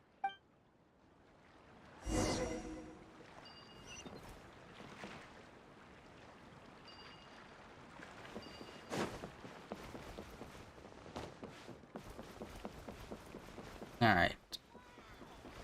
Like, how deep into this are we? Like, for... Damn it, god damn it, god fucking damn it. I wish it should just connect to this. I hate it when you select that. Oh, Jesus Christ. Do we still have like a whole 2 more? Hit back 5 times to get out of that menu. Are we gonna get there and then something's gonna happen and then we're gonna have to talk about like how architecture is great and you have to have a passion for it, and doing it for Mora isn't the only way for doing it, and then just like keep on recycling that same context for, you know, the next 20 minutes? Because honestly, the first 2 routes were the only ones that were significantly different. The rest of the time it's been pretty samesies. Just kind of repeating similar-esque stuff. It's like they really hardlined. Here's our concept for this hangout quest. Oh, wait, whoops. Thought we were going out to the island.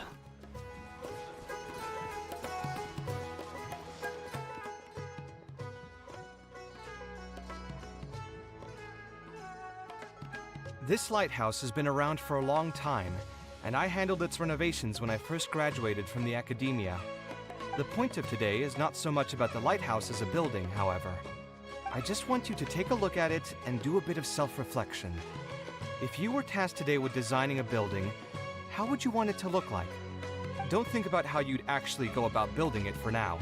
Just put your ideas to paper and draw the prettiest building that comes to your mind. So, it can be, any kind of building? Yep, as long as you think it'd look good. It doesn't even necessarily have to be a building. If you want, you can draw trees, the ocean, or even a garden area. Draw whatever you'd like. In my experience, it's best to approach the study of architecture from a point of personal interest, rather than for the sake of a career. Both the study and practice of architectural design are extremely difficult. A person who's forced to work on projects that they don't resonate with will only struggle and suffer.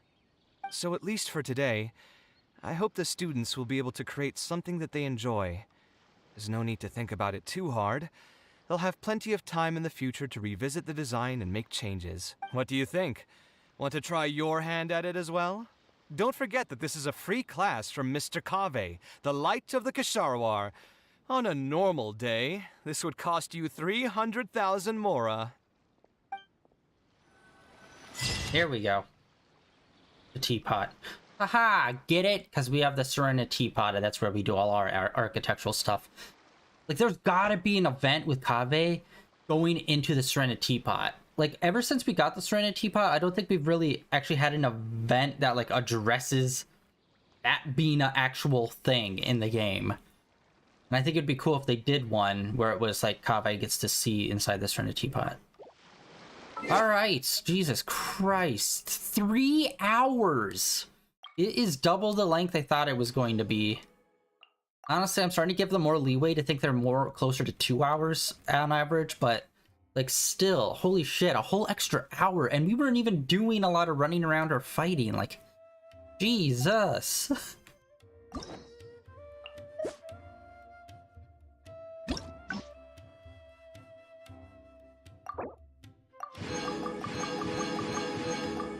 Alright.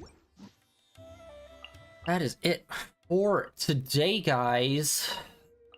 Thank you for coming out and hanging out. I'm not sure who we're going to do next. We're going to move to another nation, obviously, other than Sumeru. I'm not sure if he's in leeway or not, so I think we might just do one of these next time. Neuvillette. I think we'll do Neuvillette next. I'll try... Oh, wait, what's today? Today's Thursday. Yeah. I'll be able to get the keys in time, and then we'll unlock Neuvillette, go to Fontaine, and do that next time we do this, which will be next Tuesday. Tomorrow, we're going to get back into Legend of Zelda Tears of the Kingdom. I have been collecting the Oxalotl crystals from the caves, which we need 101 of them. I've gotten 5. So that's going to be a slow burn, and I also started doing some shrines off stream. The ones that I have been doing are the ones that are like in caves that I've already coming across. Nothing really too crazy. But I'm not going to purposely try to do any shrines if I can help it off stream. So next time we are going to continue with our map pieces finding mission, where we're trying to find all the previous outfits from all the other games. And yeah, that is it for today, guys. The end of day 1192 of streaming in a row. Thank you for coming out and hanging out on this very long and honestly kind of bland stream. But yeah, like I said, Zelda tomorrow. Then this weekend we're going to be doing some more DLC for Batman Arkham Knight, as well as some Honkai Star Rail later on in the evenings, depending on how long the DLCs are that we play during the day. But I'm pretty sure we're going to be doing double streams on Saturday and Sunday. Monday, more Zelda, and then next Tuesday will be the next time we hop into some more Genshin. Thank you for coming out and hanging out. Like always, links down below for my Twitter, where I tweet out every day when I'm online and while I'm playing, as well as links over to my YouTube channel, where all my previous streams are uploaded and archived over there. I'll see you later.